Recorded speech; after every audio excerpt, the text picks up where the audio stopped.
Welcome back to Thinking Critical. This is Wes, and it's time for this week's Comics Aficionados. Have a great panel here for you today. We're going to talk about DC Comics versus the entire comic book universe. It seems like last week it was just the retailers that had kind of turned on them, obviously in Diamond. This week Marvel kind of got in on the action.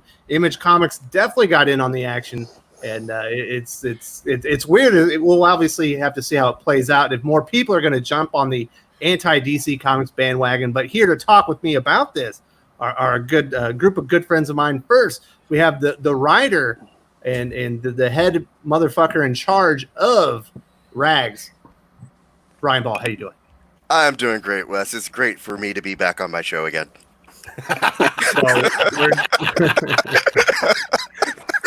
We're glad that you're here. I'm glad you guys have me back on. I've been wanting to talk about this for a hot minute, and probably, hopefully, offer a different perspective on things from a creator standpoint. Yes, I saw that you were full of piss and vinegar on social media. I knew I should definitely have to have you on here to talk about it today. Also with us is Larry's Comics from all the way. Larry from Larry's Comics all the way from Massachusetts. How you doing, buddy? I'm doing great, Wes. Thanks for having me on the show. Same as last week, my UCS comic shipment is on the UPS truck. If it comes during the show, I'm going to unpack the UCS order in front of you guys so you can see what it looks like, if that's cool. Absolutely. We'd love to see that. Also, who else we got? We got we've got the critical curmudgeon himself. Pele, how you doing? Oh, today sucks. You sound extra The salty. world fucking sucks, and I'm tired of it. And God, someone stop this ride and let me off. No, great, wonderful. How are you? I am doing excellent. Also with us is Doc almost didn't make it because I forgot to send him the link, but thankfully he showed up just in time. Yes. Yeah, I got here. I was like, wait, am I just not on the show today? I mean, it's cool if I'm not, but okay. I totally forgot to send you the link, but no, you're the co-host. I know, that's why I was confused.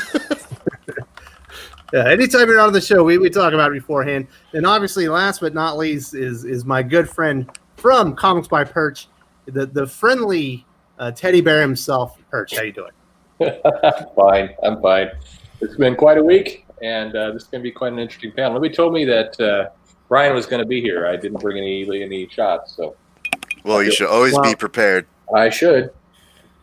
Yes, you need to get your inner soldier in you where you're ready to conquer anything. You have to be adaptable on the battlefield, Perch, and that is one thing that Brian and I obviously know. I believe Pele as well. You were in the Army, correct? Mm-hmm. For a hot minute, yeah. And talking about adapting on the battlefield, that's going to be like my main point today. I see everybody dogging on DC. All right, guys, we got to hold up. We got something to talk about before we get into this. Obviously, we had some terrible news yesterday. An industry icon is no longer with us. He may not have invented Batman, but he certainly perfected the Batman that we know today. Denny O'Neil, also maybe the best Green Lantern writer of all time, instrumental and probably the most seminal, monumental Batman stories of all time during his time as a writer, all the way through the time as a group editor, is no longer with us. Obviously, it's a very sad time. Pele, what do you have to say about Denny O'Neil's passing and his legacy? Yeah, it kind of blindsided me a bit. I didn't realize he was that old. I mean, he was never my favorite writer on anything, but he was always high up there on a lot of characters. And yeah, I just wow. Like I said, I thought for some reason I had it in my head that he was much younger than that, but he'll be missed. He was a very, very capable writer, and I think that there are unfortunately very few out there that are able to compare and fill his shoes. So absolutely. Brian, as a creator yourself, have you drawn inspiration from Denny O'Neil? What are your thoughts about his passing? Well, I wouldn't say like I draw inspiration from every aspect of my life, and you know, I did read a lot of Batman growing up as a kid, so he's obviously touched my creativity at one point. So it's really just a sad thing to see like another, you know, prolific creator like that just, you know, their life has come to an end. But at least he doesn't have to deal with this Corona thing. Well, yes, The bright side. Was that his cause of death? Was that the cause of death? No. They didn't say what his cause of death was, but I'm just glad that he doesn't have to deal with what's going on with the world right now. But it's really just sad to see him go, and I just hope he's in peace. Larry, did you have anything that you wanted to say about the passing of Denny O'Neil? Denny O'Neil was always one of my favorite figures in comic books. You know, he shaped the direction of Batman for decades. But personally, my favorite book series that he ever worked on was his Question Run with Denny's O'Neil, with Denny's Collins. Denny O'Neil was a guy who, you know, he dealt with social and political issues, and he wove those into the fabric of his comic book. I mean, think modern day creators who, you know, have this itch to get their political message out could take some inspiration from Denny O'Neil. He was never telling the fans, if you don't like my politics, don't read my book. You know, he got stuff out there in a way that, you know, had impact. I mean, rest in peace, sweet man. You'll be missed. He was master craftsman. Absolutely. All right, Doc, did you have anything you wanted to say about the passing of Denny O'Neil? You know, I'm just sad to see him go. He was an inspirational writer.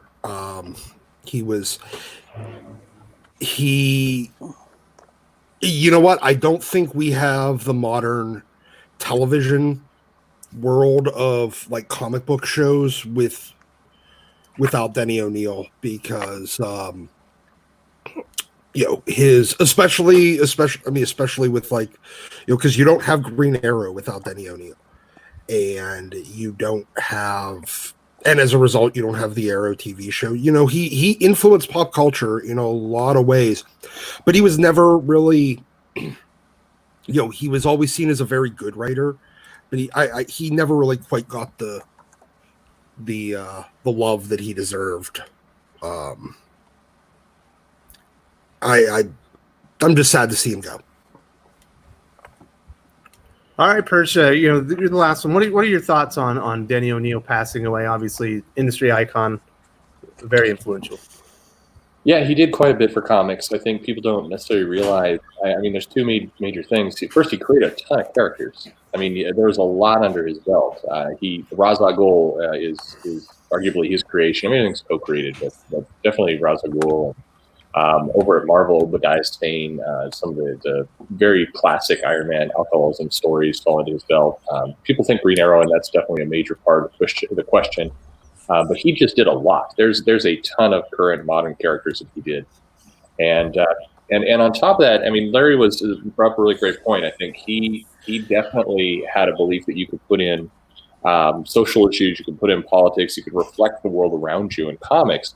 But he always did so with grace. His stories had depth, they had nuance. They weren't, they weren't this kind of, soundbite like topics. And if you knew him or saw him at shows, and he came and you had a different opinion, he was incredibly respectful of it too. He was a good guy, and what he did for comics is make them deeper, more complex, and definitely it's a loss for the comic industry. So we do have a super chat from GMTC Podcast, arguably the greatest Batman editor of all time. He also wrote the great Nightfall novelization, which I have signed by him. Certainly the most influential Batman editor of all time. Ushered in a lot of great creators with great stories. Obviously Nightfall is one of those big Batman stories, and Denny O'Neil had a huge hand in that. Has anyone read the actual novelization, besides the comic books? I haven't, but I have not read it. I like books with pictures. I probably will now. I probably will now. It's been on my shelf to read for probably 5 years, but but I just hadn't gotten a chance to. Well, remember, somebody pointed out that he kind of reinvented Batman. Remember, up until him and Neil Adams came back onto Batman at 251, the book had kind of gotten into that campy, to reflect the campy 70s, Batman TV show, and bring it back to something darker and more detective-y and more superhero-y, away from the campiness of the 70s or the 60s was important. Very important. He's kind of the person that turned Joker from being the just kind of quirky, weird prankster to being more of a psycho and more violent.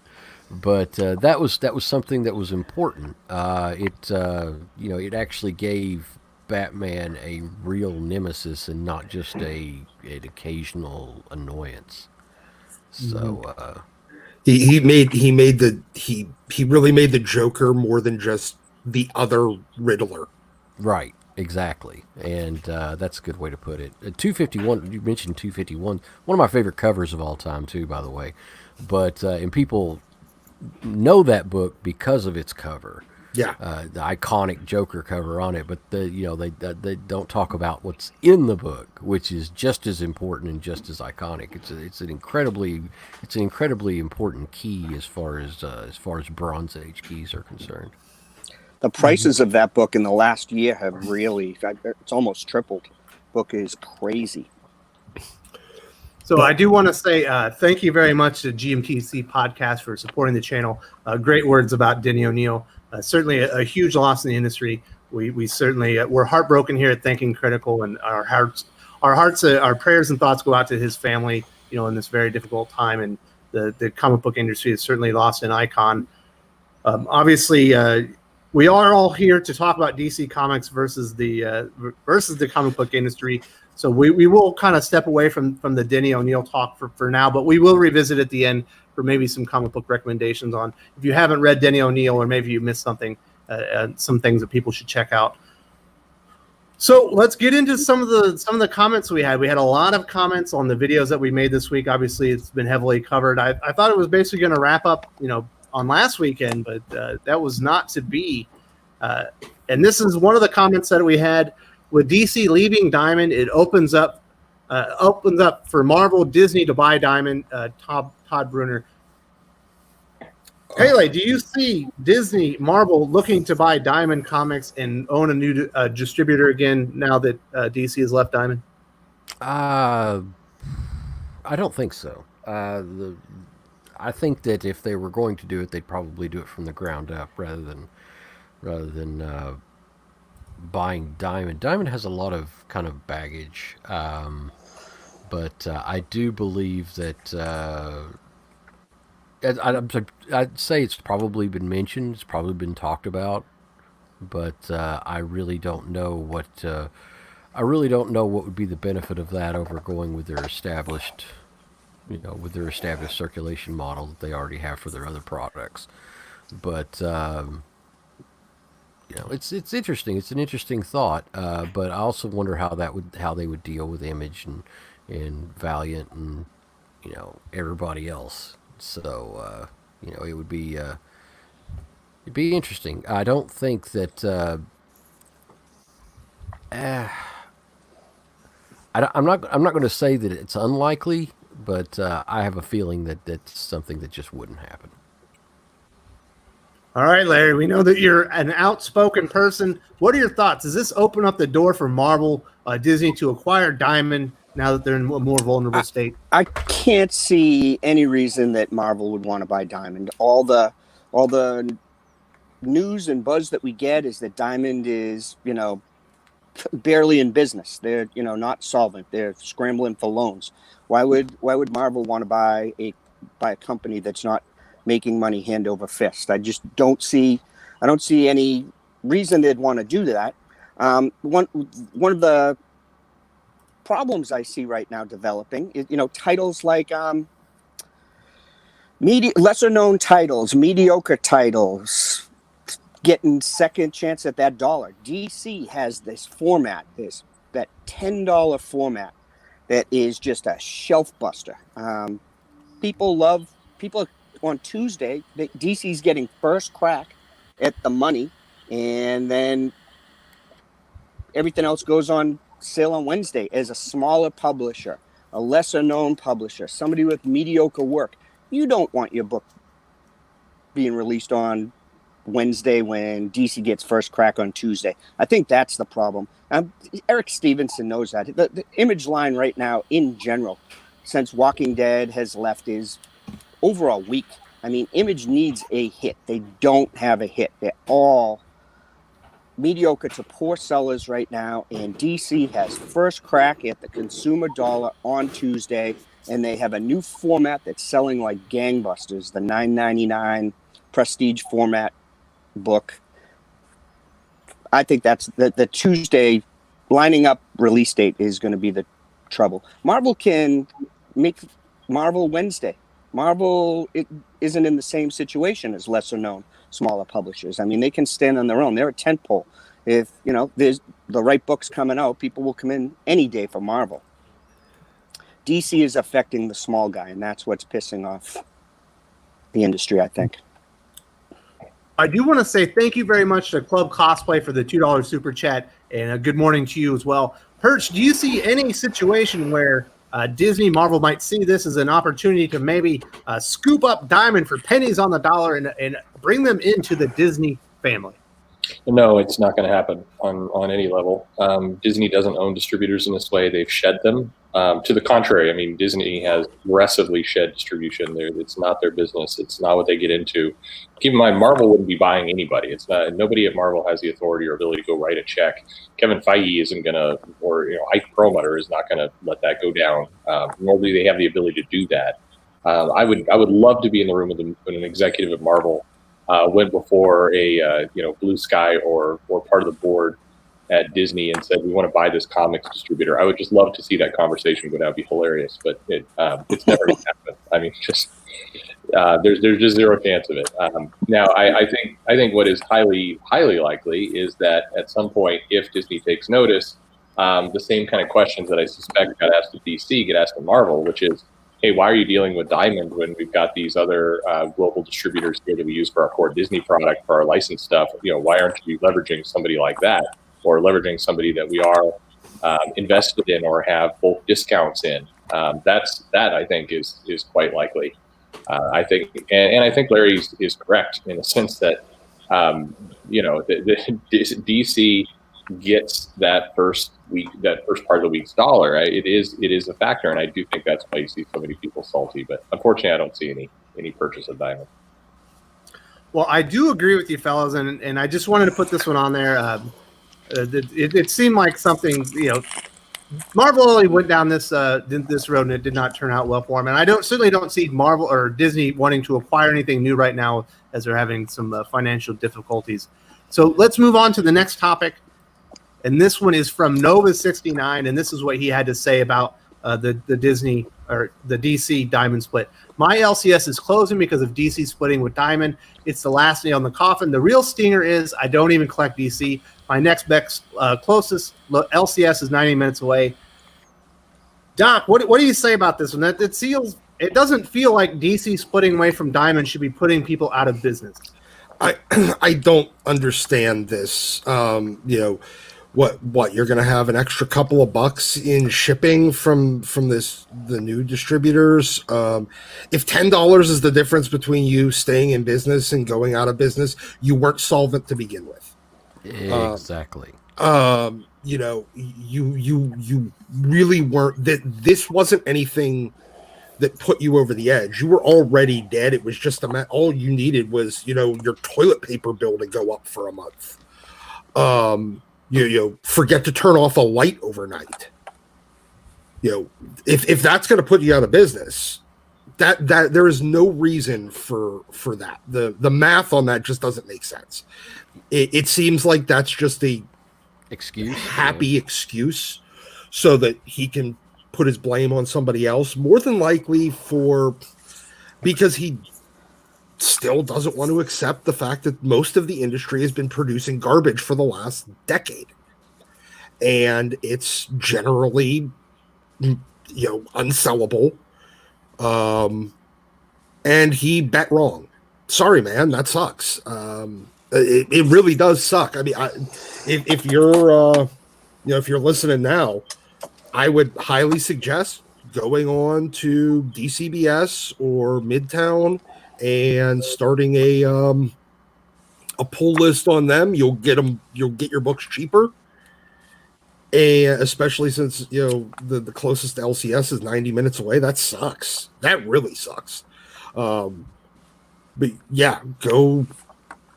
I mean, if you still want to keep reading new comics, go do pre-ordering through some of the online companies. There's a lot of stores. I know that there's a lot of stores that are switching to online, and this seems like they want to use this DC thing as an excuse, but it's really, I mean, maybe it's the straw that broke the camel's back, but that camel was already wildly overloaded long before this. Mm-hmm. So, Brian, to me, when I read that, it sounded like somebody that was looking for a reason to get out. Yeah, I'm with Doc on this one. That just seems like an excuse to me. No reason why DC leaving Diamond should put your shop under unless you were already on the way out anyway. It just that dog don't hunt to me, as they say. Mm-hmm. You already had one foot in the grave. Yeah, you already have one foot in the grave, and you're already out the door. And this is like, here's another thing I guess I have to do. I don't want to do this, so I'm just done. To me, it just really reads like a failure to adapt to changing times, if you will. Yeah.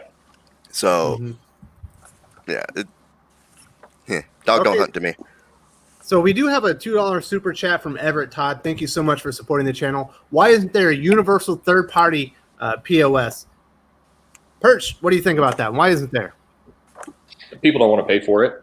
I mean, it's as simple as this. I think that for somebody to make a point of sale system, a reasonable one, and want to be in that business, they're going to want to make money off of it. Comic shop owners, people who run comic shops, typically don't want to pay for this. Some will, most won't, and they probably won't want to pay what people want to build it and to maintain it. And so there's just a gap. There should be a lot of things in comics, but when you have a lot of comic shops stretched so thin, in a lot of cases on their margins, then these kinds of things. I mean, you ever talk to so many store owners, they're like, "Well, I'd love to have that, but I can make do without it." And that statement just reflects a lot of what goes on in the industry. So that's the problem. It's people don't want to pay. Now, if somebody altruistically wanted to make one, keep it up, maintain it, have it be modern and cool and not charge anything, then I think you'd get very quick widespread adoption. But that's the problem. Mm-hmm. So thank you very much to Everett Todd. Let's get back to what we were talking about as far as a comic shop closing. Before this has even really gone into effect, the final order cutoff I don't think has even happened yet for those titles. Perch, does this seem like a reasonable response to DC leaving Diamond? No, I think Doc and Brian were correct. I don't buy this story. I'm sorry. It just on any level, it doesn't make a lot of sense. I think if a local comic shop owner was telling you, "Yeah, Diamond moving away, I can't continue." That's a weird shop. I mean, that's a shop that's saying what DC is the bulk of the purchases for them. It's saying that the second system, it's not that bad to order from two. I get that it's an annoyance for some, but it almost implies that the amount of man hours and time it would take to order from the new system and sign up for it would just put them under. Yeah, and I don't see how that could possibly be. It did not take long. Yeah, the system is actually, I think it's actually more intuitive, a little more user-friendly. But, I mean, it's my new. opinion. It's new. I think, and there's parts to it. I was seeing Larry shake his head as you were saying that. I've talked to now both people. Some people feel it's better. Some people feel Diamonds is better. I think it comes down to what you're familiar with and kind of what you naturally want to plug in, what works for you. But the key here is, because there's a difference of opinion, I think it highlights the fact that it's not so different that would take you under. It's not so radically tough that your business would have to collapse because of it. That doesn't wash. It feels like, oh, here's this new thing that I really don't want to take the time to learn, so I'm just going to give up. Yeah. Comic shop owners are very recalcitrant as far as wanting to try new things or wanting to change. I mean, I know some that still use an old-fashioned tall cash box. You know, they just, you know, they use a cell phone with a card reader. You know, well, famously, there was an industry exec that actually had to go out to all the comic shops to like implore them to use cash registers because it wasn't being used in the industry. Yep. Yeah. That was in the 80s. That was in the 1980s. Yeah. It's crazy. She's like lauded as an innovator in the industry to get comic shops to start using cash registers, something that had been used for quite a long time at that point. It just seems really weird that little things that would seem common sense in any other industry, the comic industry just turns around and fights. Like a cash register, a point of sale system, an inventory management system that's sort of universal that you could order from. Like something like that. Strange. That seems real common sense to me. But the comic book industry just fights it, just tooth and nail, and I just don't understand why. Mm-hmm. It's true. It's very strange. It's like that. Oh Jesus! Sorry. The super chat. We do have a super chat from All About the Books, and this is for Perch. There's no comic store in the Chaz. Communists need comics too. Let's go. Perch, are you ready to start up your new store in the Chaz? There's no. Well, I mean, I would like to support the new nation of Chaz. Definitely, these new countries need all of the support they can get to become part of the world stage. The problem is they haven't worked out their currency yet. So I've seen their crops. I'm not really terribly interested in trading the comics for what they're growing so far. Maybe in a couple months, once they've got the agricultural system down and they've developed their currency, then maybe I could go in there and do something. But I also don't know who's going to ship to the Chaz. Is it Lunar? Is it UCS? I'm not sure who covers that territory. I mean, do we have international distribution for DC Comics to the Chaz? I'm just not sure. So there's a lot of questions that have to be answered. What are the tariffs like? Yeah, I mean, exactly. There's a lot there that has to be worked out. And I look forward to interacting with the Chaz on the world stage here as they join the United Nations, become part of our world stage. I think that it would be really impressive if they could, develop, plumbing. Yeah. Plumbing would be great. I think comics are probably further down the list, from plumbing and basic agriculture. So, there's all right, guys. Up there. Yeah. Thank you very much to All About the Books. Very generous of you supporting the channel and giving Perch the opportunity to go and trade with the nation of Chaz. I appreciate that. And Larry, obviously you were shaking your head a little bit earlier there. You are not enjoying the new ordering system as much as I'm enjoying the new ordering system. It's incredibly simplistic. But I mean, on FOC they don't even have pictures up yet. I had to go to Diamond's FOC to get the pictures to order my books through UCS. For the covers? I mean, it's not that it's a complex system. It's just not there yet. I mean, it's barely even built. Very easy to use. I signed up for an account instantly. I didn't do a credit application. I just gave them a debit card, and books arrive on Friday or Saturday now for people. I mean, it's in great condition. So it's not putting us. So switching over didn't put you under. Getting put out of business. His cable's being shut off. His cell phone's being shut off, and his car's being repoed. He was just saving face with the customer. DC leaving to this distributor isn't putting him out of business. He put himself out of business. Doesn't want to be in it anymore. I mean, there's a lot of people who are like, it's 2000. We've had pandemics and shops closing and other things. I'm done. I don't want to put up with this anymore. Well, that's a good point. Is just the retail environment right now. Who wants to rent a storefront in America today to sell anything? I mean, it's scary times, man. Let's see how this plays out. I mean, I wouldn't. It has the like a 90% pyro rate right now. That's nice to hear. Yeah. All right, just make sure you got fire insurance. It's bulletproof glass. It's going to take some time. I think these systems, somebody mentioned earlier, I mean, there's a comment from, I want to say Lunar, but it may have been the other, where the trains had to leave the station. It's rolling, and they're having to build it while it's going. And you see that. You see them kind of, it's getting better, actually, week by week, which is very encouraging. I'll be worried if, like, a couple weeks go by and things stall and we don't see improvements. That will be more of a sign that, like, okay, are they settling? Is this where it's just going to be? But Lunar seems to be a bit ahead of UCS. Somebody mentioned that in the chat, and it does. But we're seeing them evolve pretty quickly. I just, the only thing about this I wish would have happened is I think DC giving a 90-day window instead of a 30-day window or something along those lines would have been helpful to everybody, including themselves, because there seems to be a lot happening in a very short amount of time, and that always introduces errors. Mm-hmm. All right, so let's move on to the next viewer comment that we had, and this is going to be from Seek from Venom Blog. If you are not subscribed to his channel and you like the character Venom, definitely go over there and do that. He has, I think, 560 episodes dedicated to that character. He's a good dude, been on the channel. He's a contributor here, and I think I have a podcast coming up with him somewhat soon. That's awesome. He said he just moved to Florida. He said, sadly, my new comic store that I just signed up for made the decision to not carry DC anymore, so I'm off to find a new comic shop. There's plenty of them in Florida that are carrying DC's, guy. You'll be all set. Emerald City. When I go down there again next year, just hit up Emerald City. They're a great, wonderful shop. This is kind of one of those things where you just comic shop, Orlando, Florida. A Coliseum of Comics, Orlando, Florida. Two great ones too. Yeah, that's who they are.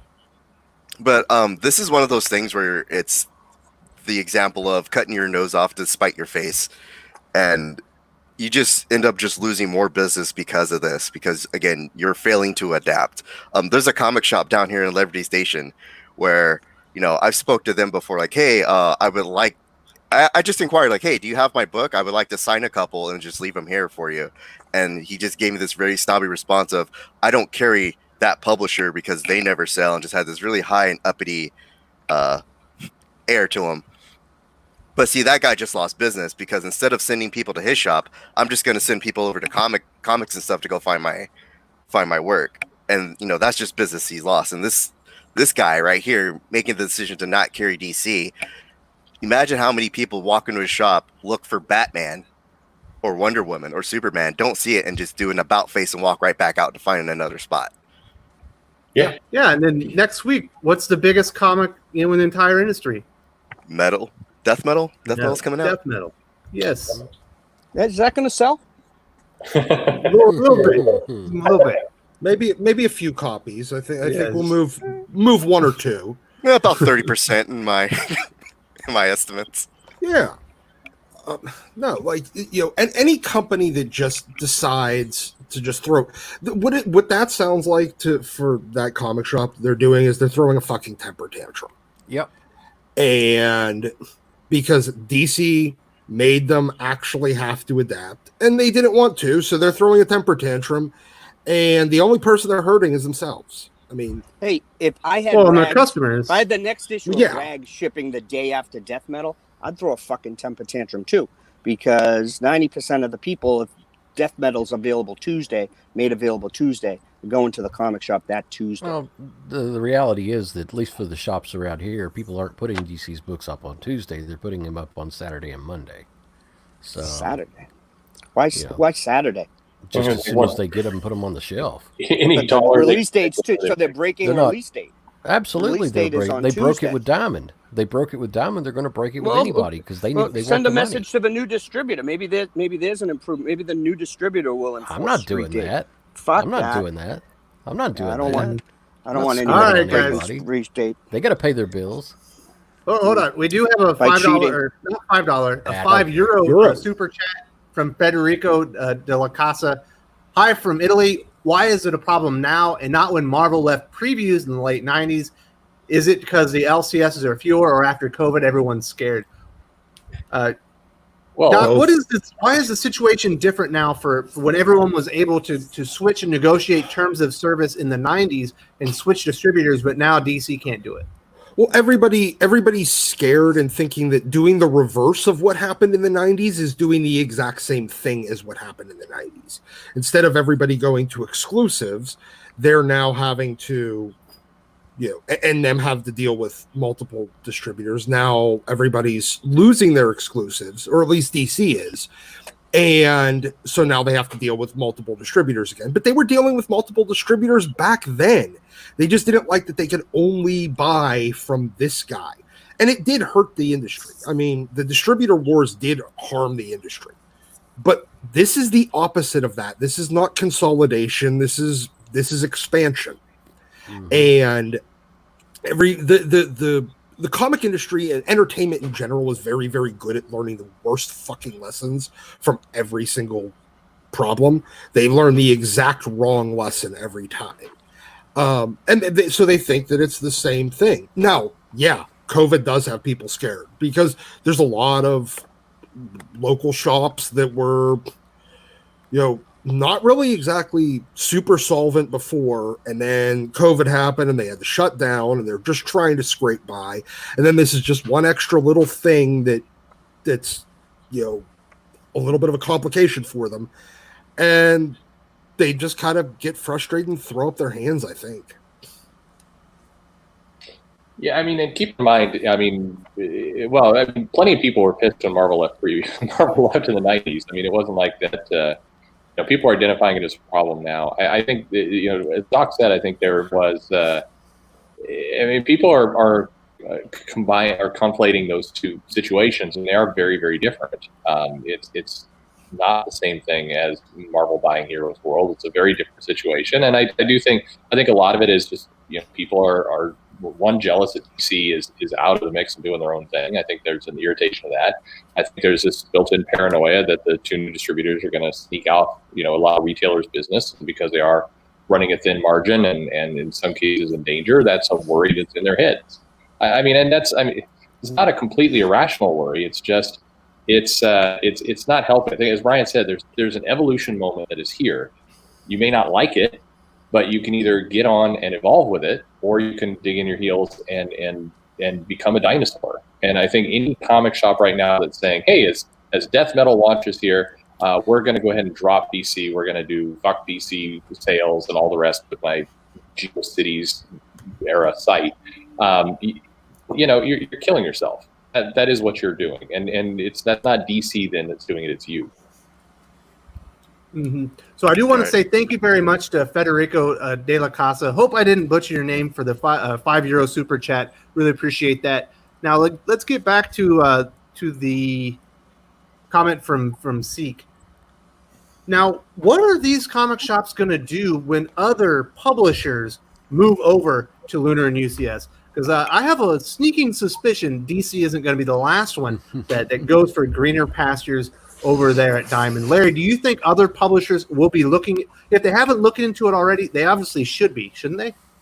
No, I placed a nice order with Alterna Comics. I'm due to get my first Scout Comics order direct today. I think other publishers are, jumping ship, man. I think that a lot of people, you're going to see a lot of publishers that aren't exclusive with Diamond are going to go direct to comic shops. I mean, it's no secret that 500 accounts order 90% of the books. If you can identify those 500 accounts, I mean, it's perfectly doable, if you're an independent creator, to just ship direct to shops.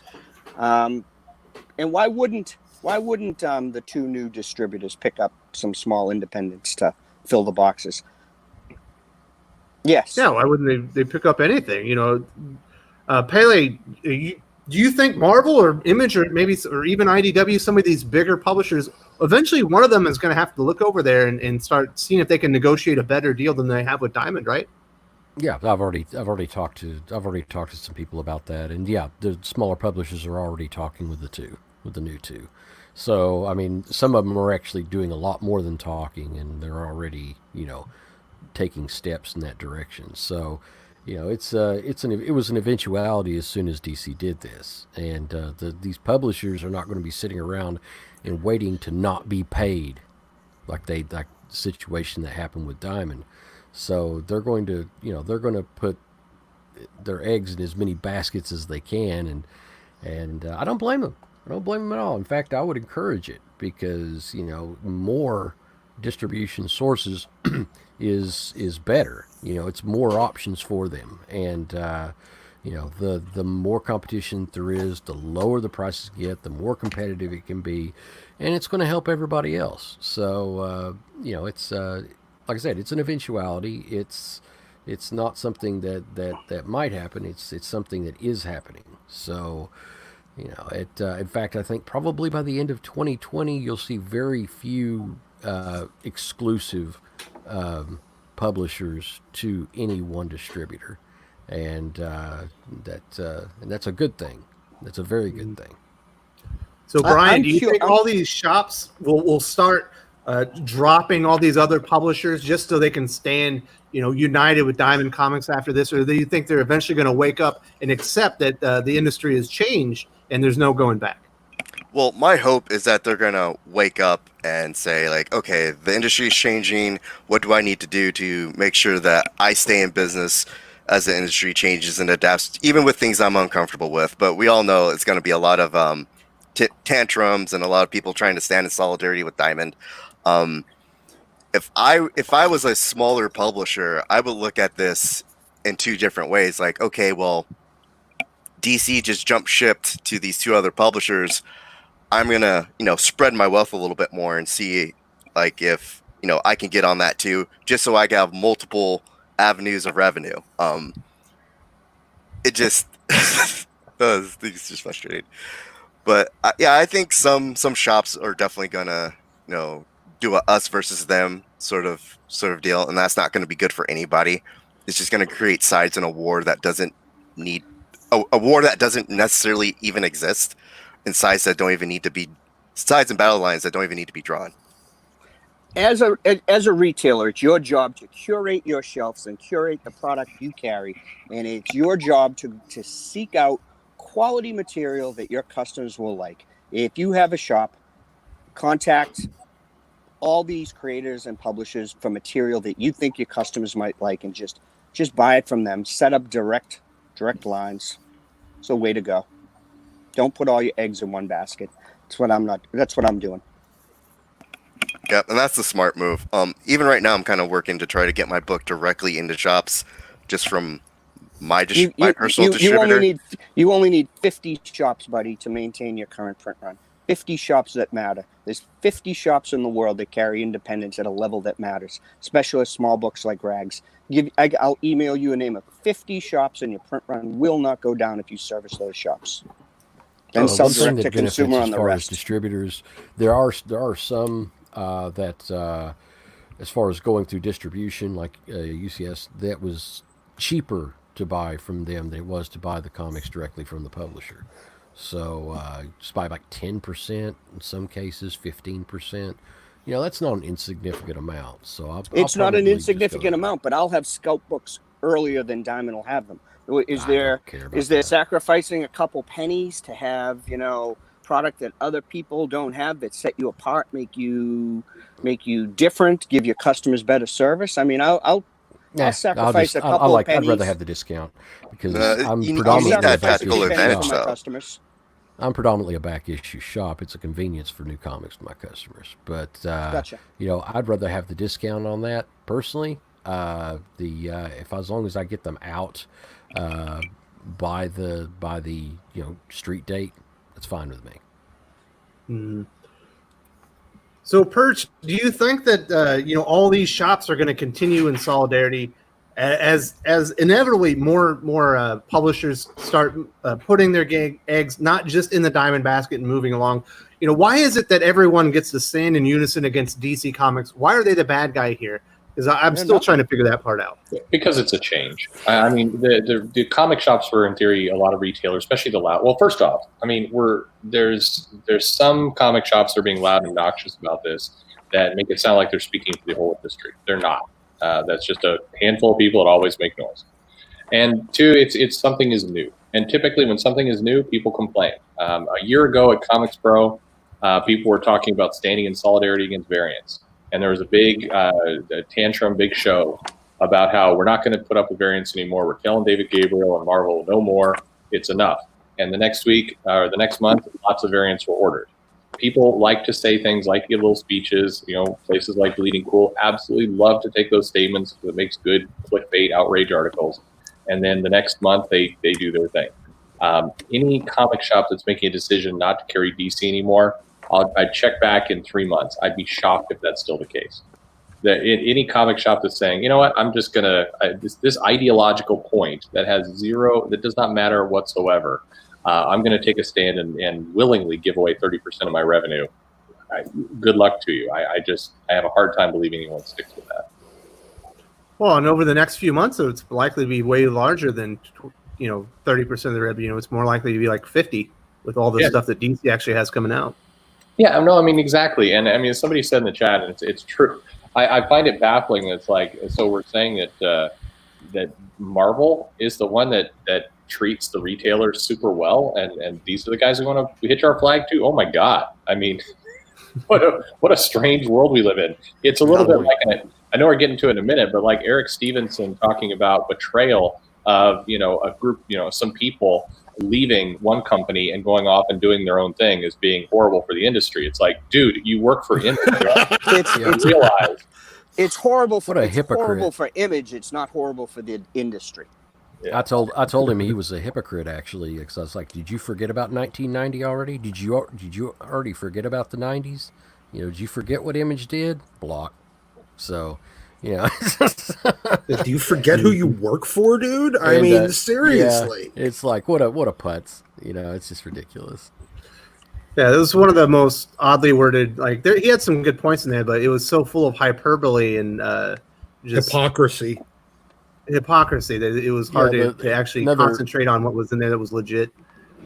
A shiv in the back moment. It's a shiv in the back. Oh, come on. Well, I mean, calling DC a sociopath. I mean, you don't know what that word means. It's hard. I think we need to be able to take this industry seriously and do big things and change it and evolve it. And you're throwing stuff like that out. I mean, God, just stop. If you want to fool around, then come get Brian and I will do shots together. But otherwise, in fairness, that was a letter to creators that Bleeding Cool leaked. That was not meant for public consumption. That's the era we live in of micromanagement. Of right now, we've got customers stressing which box their DC Comics comes in. I mean, this ultimately really isn't even affecting customers. No, I mean, sure, but like, certainly affecting this customer that down. Can't get DC Comics. Yep. Well, why can't they get them? That? Well, his letter was directed at creators, and as a creator, I would look at this and be like, okay, so you don't necessarily care about me and my talent, because DC, they care about me and my talent, so they went and they found 2 other distributors to make sure that they get paid, so they could pay me to keep doing work. You're going to stand over here in the dumpster fire and burn to death just because, everyone else is doing it. Well, that's an interesting interpretation. That's how I saw it. I mean, it's not interesting. It's true. I mean, that's exactly what this is. This is exactly what this is. It's like, oh, hey, my house is burning down. I should probably get out of here. That's what DC did. Everyone else is like, well, this is our house. We've built this house for 25 years. We know it's on fire, but it'll be okay. It's like that meme we see with the dog sitting around, the whole building's on fire. And he's like, this is fine. That's the entire comic book industry right now. And as a creator, I'm not going to work for somebody who absolutely doesn't care about me and my ability to put food on the table. Are you seeking employment somewhere, or are you a No, I'm not seeking employment. I'm not seeking employment anywhere. I'm just looking at. I'm just trying to look at that from like a different perspective. Then you should be looking at it. You should be looking at it from an independent creator standpoint. I mean, how does that even as an independent creator standpoint? Even as an independent creator standpoint, this is a DC leaving Diamond. That's a really great opportunity for other independent creators. If Diamond is smart, they would start reaching out to independents like, hey, we have 30% of our catalog open. Would you like to get in on this? I think and then UCS and UPC and Lunar, they should be doing the same thing. Like, hey, look, independents, we got slots open for you. Come in, jump in. That would do wonders for the entire industry. Absolutely. DC independents open. DC opened a wide door for everybody, Yeah, and nobody's looking at it like an opportunity, and they're just looking at this like, oh my god, the world is burning. Like, oh, this giant meteor's about to hit our planet. We're all doomed. It's 2012. When the actual thing that happened was we just got the best opportunity in comics for everybody, almost better than Indiegogo and other sorts of crowdfunding right now, and everyone's just being a big baby about it. I said that from day one, that it's the opportunity for somebody to emerge and to snap at that number 2 market share. Well, yeah, but no, like look at it this way. 6 months ago we were talking about, well, with that there needed to be a new distributor to rise, and everybody basically said, well, what's the point, because DC and Marvel are both exclusive, and as long as they're exclusive, and a lot of the indies are too, you're not going to have enough to justify to be able to run a nationwide distribution service. So now they finally have somebody, a large enough product pool to run a nationwide distributing alternative, and that's a problem. I don't see what the problem. Plus the fact that, like, look, from Stephenson's point of view, he did work with Jim Lee. He knows who Jim Lee is. And Jim Lee, not only was he one of the founders of Image that helped create, I mean, there's always the hypocrisy of, Eric Stephenson working for Image and saying this about disrupting the industry or disrupting what's going on. He also worked with Jim Lee. He saw what Jim did to keep Wildstorm solvent and in business when every one of the other studios that came out of Image crashed and burned in the 90s. Extreme did, Maximum Press did, Liefeld's did, Shadowline basically died in the 90s. It kind of came back. Top Cow had a lot of problems and had to leave Image.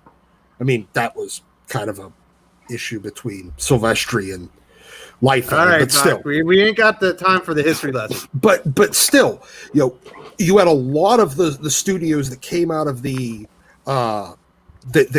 that came in with Image that crashed and burned in the 90s.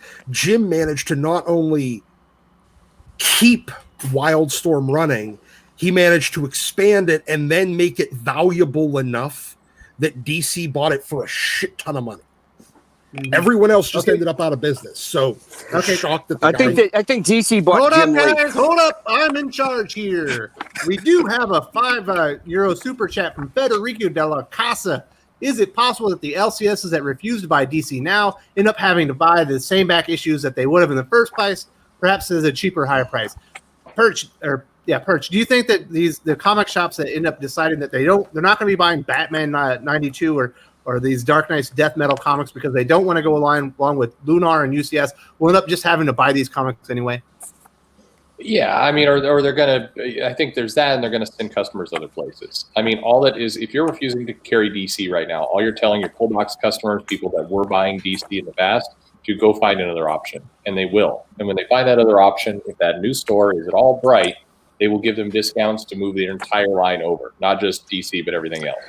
If you're doing this, you're stupid. You're taking money out of your own pocket, Exactly. and you're definitely going to hit a point in the future where maybe you need these issues and you're going to be paying more than you would have anyway. Life doesn't always give you exactly what you want. Sucks. You live it up and you deal with it, or you move to Chaz. So I do want to say thank you very much to Federico De La Casa for the €5 super chat. Very much appreciated. Thank you for supporting the channel. We also have a $9.99 super chat from Josh, aka SSJ Future Gohan. Eating leftover Taco Bell for breakfast sounds delicious, and packing comics to move back home. Thanks for giving me a great show to listen to, guys. Well, thank you for supporting the channel. It's very generous of you, and I really appreciate that. And let us know if you have any questions. So we will move on to the next topic because we got more stuff to talk about. Listen, I have 5 more things to talk about. If you guys get hung up on something, we got to move on. There's nobody. Damn it, man. Fuck it. Talk on, guys. Talk on. Can I make all right? Can I talk about Doc made a comment. I just want to counteract. He said that the industry's been producing all crap for a decade. They've been producing a ton of crap for a decade, but they've also been producing some of the best books crafted ever in the history of the medium. If you weed through the great, you want to say you can throw out the number 90. Then you weed through the 90% of the crap on the shelves and pluck the 10% of the gems that are out there. There's some great reading material out there, Doc. I'm gonna turn you on to some of these. I'm gonna send you some books, and I'm gonna turn your frown upside down. I'm gonna turn you into a comic book enthusiast and supporter. Yes, I'm gonna show you some of the unbelievable material that's out on the shelf right now. And I understand the point you're making. It's cluttered with a bunch of crap. Yes, that's the problem. For decades, friend. I understand your point. So you agree with me? No, yes, I do. I never said that it was 100% garbage. Well, yeah, you said that. No, I said it was predominantly. It's been producing mostly garbage. I can agree with that statement. Yes, but there's some gems, man. There's some great stuff. I understand that. My point, though, is that you can't survive as a retail only being able to sell 10% of the product that you get. That's the problem. We're doing okay, bud. You know what me and you like, and what me and you consider to be good. Maybe somebody else, maybe it floats their boat. Well, all right, guys. Real quick to interrupt. We have a $5 super chat from JDC. Interesting that in most cases, the original revolutionary, quote unquote, eventually becomes the establishment. Image Comics, Rolling Stone magazine, colleges, etc. What are your thoughts on this? No, that's totally true. It's totally, you see it in all kinds of industries, and the comments from Eric Stephenson, and I get that it was a letter to creators. Honestly, to me, that makes it worse that these kinds of things are going in the background. I guess I'm glad it's leaked so we can see people throwing tantrums, but it's funny how quickly people become, they cling to what the establishment, the status quo, because they don't want to do things disruptive and revolutionary. No, I think that's pretty crazy. I mean, they can't all be Chaz. That's a shot. It's a turbulent time. It's always darkest before dawn. This is the time for an independent creator to just step up and take it. I mean, there is opportunity right now for a hit book out there on the shelves to just take over. I mean, exactly. Who's it going to be? Well, now, this is something that actually I am curious about, and I don't know if this is the point that Wes was going to make, but did everybody see the atrocious Marvel on sale Wednesday variants? Yeah, oh God, absolutely. Eyesores. Now, I'd love to meet. Is there anyone in the chat room on this panel? Anyone who thinks that was not absolutely ridiculous of a variant cover move? I mean, now, granted, I do think there's some genius in Marvel figuring out that they could put a single color and basically change some type. Well, they didn't even have to change it. They had the same type for all the comics. Just a different little logo at the bottom. Yeah, I mean, in 10 minutes, you can make these covers, and they're going to make some money off of it. I mean, you got to hand it to them. This is the absolute laziest thing I've seen them do. Now, is there anything that we've seen them do lazier than this? America Chavez. It's incredibly lazy. It's incredibly lazy, but I'm running an event around it. If they are in fact blank sketch covers, well, they're not blank. They're blank. They say for sale. Yeah, but are they the blanks with the covers that receive a sketch? Is my question. No, they're gloss. I mean, I think you could get a permanent marker and eat into the next couple pages behind it. And if it's not blank sketch covers, I'm not going to do it. If they're blank sketch covers, I was going to host an event where I was going to have a couple dozen artists big come bold in print and on them. sketch. It says for sale on Wednesday. No, but I get your idea, Larry. It's not a bad idea, but no, they're not the sketch. It's the laziest variant scheme I've ever seen. But I've had, as I mentioned to you, I think on a different platform yesterday, Perch. I've had some great success with the colored blank sketch covers lately when they're new. And I mean, the Venom one with the yellow. I mean, that is the first appearance of Virus, which is probably the second most anticipated book of the summer. I mean, a yellow blank sketch Venom cover is just friggin' fantastic, and I'm going to sell a lot of those. All right. If those if I could- those can receive a sketch, I'm going to host an event with local artists, and we're going to sketch them that day for free as people buy them. I'm going to try to turn lemons into lemonade, man. All right, awesome. Let me get this super chat real quick from GT Media Reviews. There are a lot of good comics out there, and the industry needs to call out Marvel and DC and stop leaving on them so heavily. They clearly don't care. Thank you for your support. I wholeheartedly agree, and I think this actually goes to what Wes has here on the, well, kind of pinned to the top of the stream. There's nobody to draw any pictures for the covers because they furloughed or laid off everybody. Yeah. So that could be why they have like this set of really lazy covers. I'm not going to get too angry about it. Yeah, that's all they could manage. I'm not going to get too angry or hyped up about it. It's lazy. It's definitely a weird shot at DC, but it makes Marvel look childish and makes me lose my respect for them as a company overall. Crappy pastel colors too. It's like, what in the world? You know, Because like, you know what Sketched up, they could look good though. But they what really could look good not in sketched up. pastels, what garbage. really sells comics is pale pastels and not bold primary colors. Primaries always. Yeah. Yeah. It's a shitty effort. It is a shitty effort. Marvel and DC right now, in my opinion, it's a network. It's corporate comics. It's a network of complacent editorial and management that are just always looking over their shoulder, doing just barely enough to keep their jobs and to keep their publishing division afloat. They both need a massive purge. They disgust me.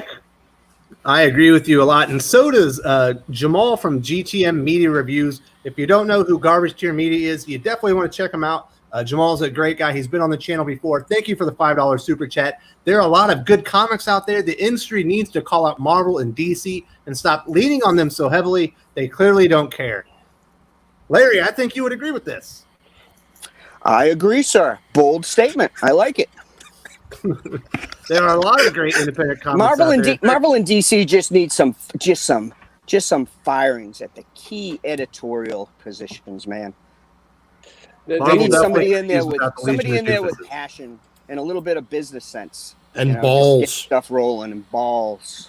Whoa! There's only one of me. Yeah. I know. Yeah. We just need we need to clone Brian and stick him in at like 6 positions. Oh, you would absolutely the hate Kama me with Marvel. Sutra of Brian. You would absolutely hate me with at Marvel. Oh god. Perch heard about my Squirrel Girl event that I had planned.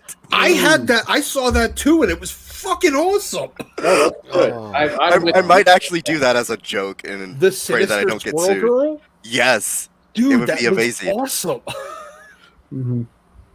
So I do want to say thank you very much to Jamal for the $5 super chat. Thank you for supporting the channel. Very generous of you. We also have a super chat from JDC, $5. Thank you so much for supporting the channel. Interesting that in most cases the original revolutionary eventually becomes the establishment. Image Comics, Rolling Stones, colleges.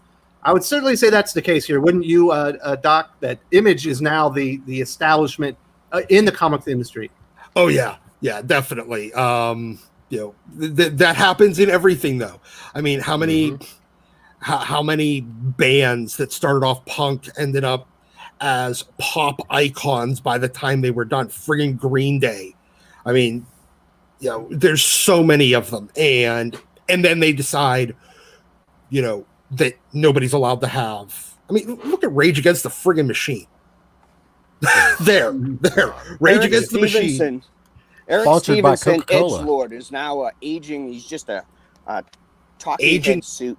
Yeah, aging middle. They turn into aging middle management or C-suite executives because they were able to think outside the box, and then they don't like anybody else coming in and thinking outside of their box that they created. I could see Boom Studios has more interesting indie books coming than Image has right now. Image hasn't been attracting the creators. They need a hit. Image needs a hit. Boom is going to eat away at their market share. Well, wait to see. Boom is my favorite up and coming publisher. They have so much to offer. They're In my so opinion, retailer friendly. Hold on, They're guys. so fan friendly. So I do want to say thank you very much to JDC. Apparently these were already covered. My bad. We do have another $10 super chat from Kenneth Dowling, support of the channel. Thank you for being generous. Just hopping on, forgive the interruption. I saw Perch's channel for the first time recently. Good on you. He's got a great channel. Pretty good. Both he and Wes talk about Detective Comics 1027. I think this event really is unnecessary. Pele, we haven't heard from you. What do you think about Detective Comics 1027? I understand, the 1000th issue of Batman, but that's not even really right. But at any rate, it's Detective 1000. Now we're gonna have 27 issues later. We're gonna have another event that's just as big as 1000, selling $12 variants. Or what is it? I guess it's gonna be $10. I was being a little bit hyperbolic in my video. But it's $9.99. But it's still it's stupid. Two $10 books in the span of actually I think Detective 1000 was $8. Well, and Batman 100 is right around the corner. I'm sure that one will be $10 as well. It's in the apart from the naked cash grab, it's absurd. And but they should have just saved 1000 for 1027. It would have been more clever. But it's still it's why do it once when you can do it twice? Silly. Yeah, exactly. And that's publishing. That's publishing and 101, I guess, nowadays. For fans, it's painful to have two anniversary issues coming out so quickly after each other. I know as a fan, I think it's a cash grab. I definitely is irritated, as I said on my channel. I think it's you got to hand it to them. They figured out a way to double dip with all this. I know a lot of retailers are happy about this, honestly, because it's something they can sell. As much as we grumble about it, it's something that will fly off the shelves and people will absolutely buy it. I would love for this industry to find ways to have these moments and get cash out of people and give us things that we can sell that do not have to be kind of what feels like blatant anniversary grabs of money, because I always believe that at some point fans will go, oh great, I've bought 4 anniversary issues and I'm done. And then that's the moment where the floor drops out from under you and now suddenly they're not selling. And comics has a history of just squeezing the lemon completely dry. And I'd just be a little bit more careful. Yeah, it is. So I do want to say thank you very much to later. Kenneth Dowling for the $10 super chat. We do have one from David Green as well. Thank you very much. Perch, I sent you an email. Larry, can I get that list also? He's at limelightcomics@gmail.com. By the way, love the show. And we love you, Absolutely. David Green. Thank you so much years ago when I ran the Phantom Retailer program, I had a network of 50 stores that we put our books in. And through dealing with those shops, I identified a list of the 50 shops in the world that buy 90% of the independent comics. So, yeah, I will get you that list. I have it ready to roll. I'd like to say something about the Detective 27 thing that's coming out. Do you know why they're doing it? They're doing it because we all, not just cash, they're responding to the fans. Every single one of these $9.99 books has been an overwhelming success. People have been buying them like crazy. Joker flew off the shelves this week. As a retailer, I love it. I love selling $10 books. But I'll tell you something. As a fan, these books have been great. I don't read Catwoman. I thought that Catwoman 100-page giant for $10 was delightful. I mean, they're selling for you. They're not selling for everyone. They're not just printing a comic book. They just look so slick in the square-bound format. I love them, and they're doing it again because retailers and fans have enabled them by sending them a message by buying all the other stuff that we want this. If you want to complain about it, keep your money in your pocket. Don't buy it. But they don't sell for everyone. More won't come out. But they don't sell for everyone, though. They are selling. It's regional. But look, I'm taking my overstock on Amazon, and it's some of them they're over cover price. They're hot books. They're selling. So are the Walmart books. They're all over cover price. Walmart's not hot. Walmart's aren't hot books at all. Walmart can barely sustain the $4.99s. The $4.99s always sell for $10 to $20 on eBay every not single always. time. I mean, I'm now yes, always, market, every single time. Week. I think you just don't understand that market. But what I'm saying is those $9.99s, some of them do really sell. The Joker sold really well. The Detective sold really well. The Batman sold really well. The Superman did not. The Catwoman here did not. The you should list them on I'd say Amazon half then, and half. They're about $17 I'd say half each. and half split. But it's about a half and half split. some of them do really well, some of them don't do really well. I do know that customers are sick of it because they're all saying, I'm tired of the $10 books. I hear this every single week. People right now, the recession's kind of kicking them in the balls, and they've had enough of it, and I've noticed that the sales on them have slowly petered out. When they first started coming out, sell 80% by Saturday. Okay, now selling about 50% by Saturday. Say within about 20% as far as on FOC totals. They started out really well. They're losing some steam. I think it's because people don't have the money that they had before.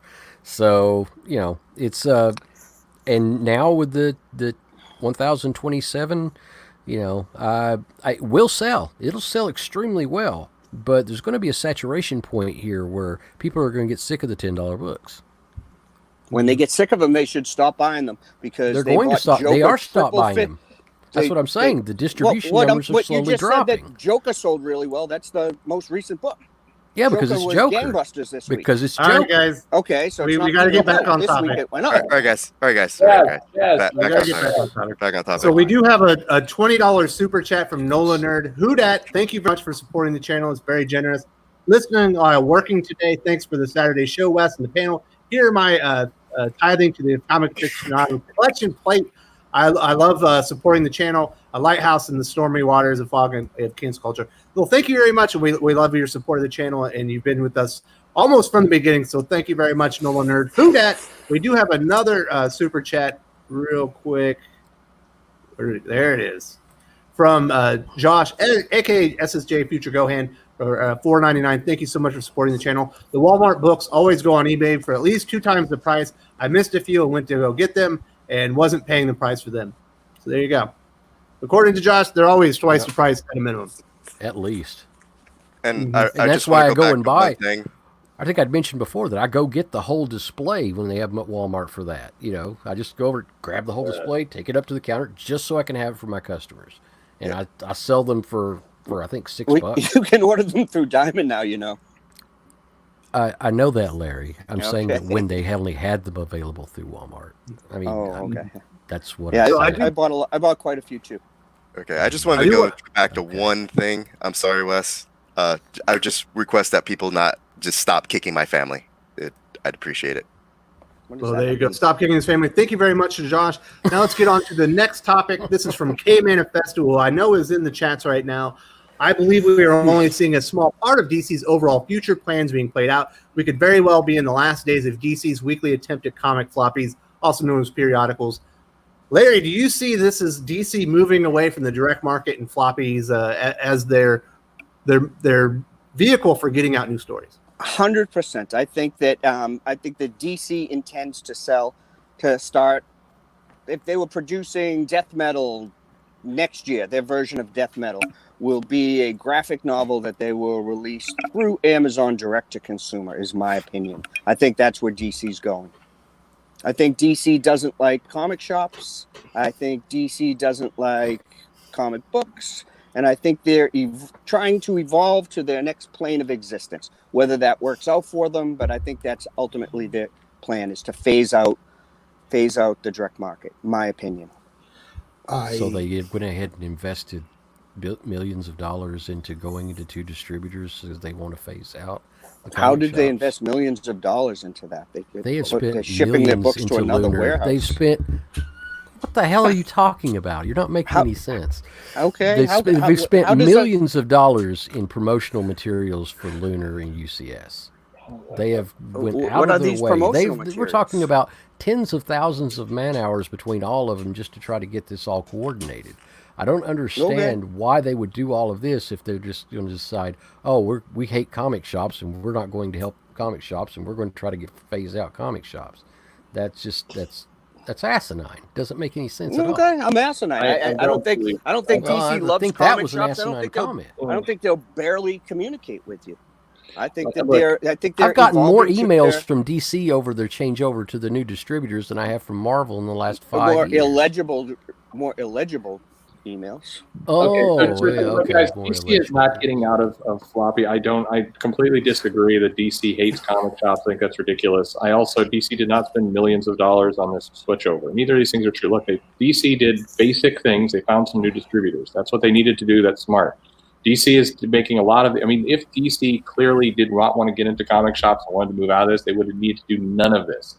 They easily had the Random House relationship within their own company. Exactly. They could shipping periodicals. They just would have done that. There's nothing in here I see is a DC hate comic shop and wants out of floppies. I think they're making a lot of moves to do that. I think that's wrong.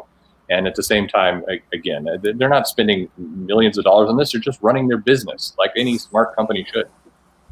Well, I'm personally of the opinion that they're not going to, because they also realize that there's no real future. You can't grow the industry. You're not going to get new readers. You're not going to attract new readers with $10 price point products. You just don't. I think that's quite debatable. They'd probably attract new readers with the YA graphic novels. But I did want to interrupt just very quickly. This is for you, Larry. This is from Jermaine Dargan, obviously friend of the channel. Just recorded Geek Spang with him. Hi, Jerry. He's certainly a contributor. And he said, Larry, Animated Concepts would love a copy of that 50 store list. Info at animatedconcepts.biz. So he would like that. Absolutely. Email him. I'm not going to email any of you. I'm not going to email any of you the list. You guys email me requesting it, Larry's Comics Inc. at AOL.com. And then when you guys send me an email requesting it, I'll send it right out to you, and I'll help you in any way. All right, I'd love to carry some of your stuff, Jermaine. Okay, can you put that in the comments so I can put it up on the screen? But thank you very much to Jermaine for supporting the channel. $5 super chat, very generous, and I really appreciate that. So back on the DC's getting out of the floppy business. Brian, you're not a retailer, but you are a creator. Do you see this as DC's attempt to distance themselves from periodicals and move more to digital and graphic novel sales? Absolutely not. If anything, DC has shown that they care about money, and if they were to get out of the floppy business, they would be alienating 80 to 90% of their customers at that point, and so they would be essentially losing money. I think this is just a move so that they can spread their wealth out, have more avenues of income, basically. So honestly, to me, this just is DC giving customers more options, more places to grab their books and get their comic book Batman fix. Yeah, floppies. All right, Larry, so floppies are the best margin right now as far as these companies making money, because you sell like a $4 or $5 floppy, and you've got like 1/10 of the story that it's in a graphic novel that's only like a third of the price. Floppies make more money. Right. The only way I could see DC going away from floppies if they transformed into a more Shonen Jump manga model.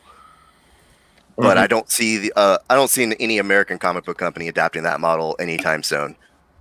No, not anytime soon. It will come, but I think there's so many pieces that have to be put in place before that can happen. I mean, you're looking at several years before they'd be ready. I hope they do, honestly, at some point in the future, but it'll take a while.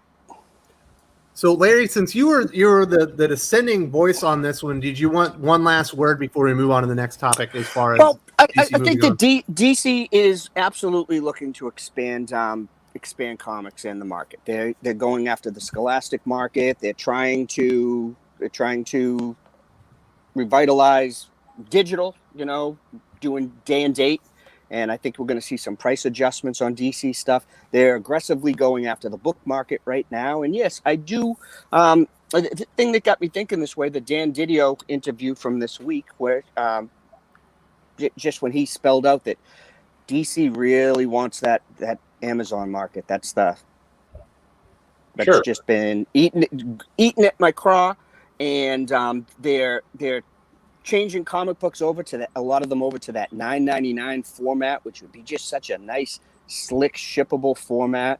I think we're going to be seeing a transition that way, guys. And I'll be the lone wolf and point the flag down. I just talked about that interview, And specifically, Amazon is the first topic we cover, and that will be up on the channel tomorrow. And keep in mind, both things can be true. I mean, if I'm DC and I want to run this market and expand my business, then yeah, I'm going to go after every big distributor I can, including Amazon. But in that interview, I mean, you know, there's clearly some troubles. I mean, that's not an easy thing to crack. And make no mistake about it, if you don't think Marvel is trying to crack that, or Image is trying to figure out other ways to get into Amazon, they absolutely are. Well, then again, they could be idiots, but they are. But at the same time, I don't think they're not looking to bail out of local comic shops. I think their goal is to make the bubble as big as they possibly can, and I hope they do. The floppy at a cheaper price point is still the best way to funnel new readers into comics, because new adult readers, not even new adult readers, new readers at kind of any got age. that bout. Yeah, but but Scholastic, you only get one crack at it. They don't have, you know, Scholastic doesn't have 65 offerings. They don't have the entire catalog. You can buy Miss Marvel first trade paperback once. My daughter's school has four book fairs a year. Mm-hmm. You know, Scholastic's like rock stars. Yes, Every kid has a duffle bag to buy, you know, Squirrel Girl. But they're selling the same ones over and over. They're selling the same crazy. They're selling the exact same product every single time. That's fine, but what they're doing is they're seeding the future. They're taking those young minds and they're turning them into comic book readers that, in theory, at some point, are going to go to one of their other channels. All right, guys. We got a super chat here. It's been up on the screen for minutes now. Can you please pay attention? God. All right, so I want to say thank you very much to Jamal from Garbage Tier Media Reviews for the $5 super chat. DC will further streamline and push graphic novels, black label projects. The floppies are overpriced and most success is coming from prestige format right now. Larry, I know you agree with that one. I can't believe the dollars generated from 10 different Joker covers this week. People adore that format, and it's thick, it's meaty. It's not just a variant cover or just a slick $10 book. You get 100 pages. I mean, it was every single one of them has been well worth your valuable time. I mean, you guys know, I will tell you, I'll call a spade a spade. I mean, I think they've taken Images $9.99 trade format and fused it with the comic book, and it's a $10 love child that the market just really likes right now. And some of them is sold. Some of Joker sold because it's. All right, we already had this discussion. Doc, is this the future of DC Comics? No, it's short money. It's all short money. These are great things in the short term. They're no different than. They're just a different way of getting short money as Marvel's variant schemes or anything else. None of these are long-term because the market has been in entropy for 15 years and it's not gaining non-readers. It's not generating and converting non-readers to readers. It's just that simple. All right. And this is great for existing readers, but not Thank you, Doc. Really appreciate that. We also have a $10 super chat from Kenneth Dowling. Marvel is relaunching Iron Man #1 in September. Writers Christopher Cantwell with artists by Kafu and covers by Alex Ross. Should I get on board with this comic? That depends. Do you like Dr. Doom? He's writing that current series. I think Kafu is a great book. Really good writer or artist, and then obviously Alex Ross has great covers.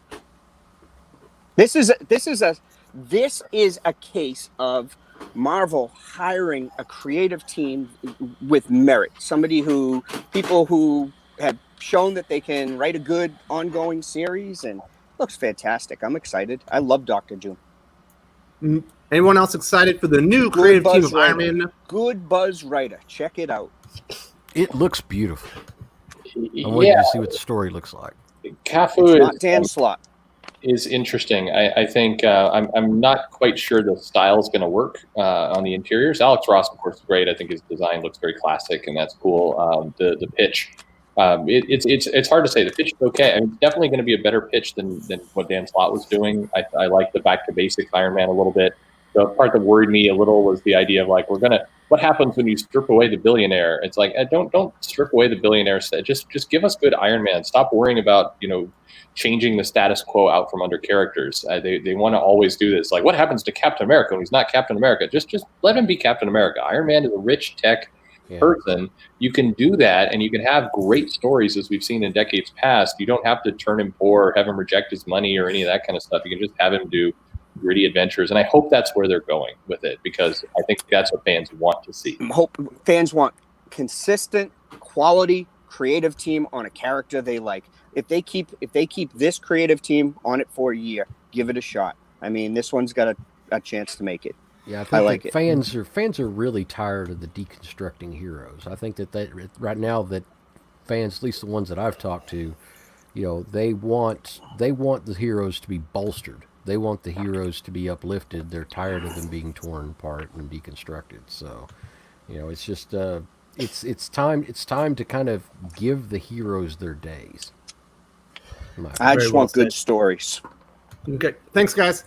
Now let's move on to the next one. This is from Rick Rotman. The fact that Diamond owes money to Image as well as every other publisher is germane to the issue, obviously, of DC leaving Diamond and people freaking out about it. Publishers need Diamond to succeed if they ever hope to get their money back.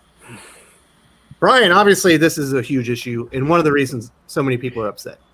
Yes, definitely. We do want Diamond to succeed so that everybody can get paid, not just the big publishers, but also, the creators. Because waiting 2 to 3 months for that $200 royalty check, is not something I would be too happy with.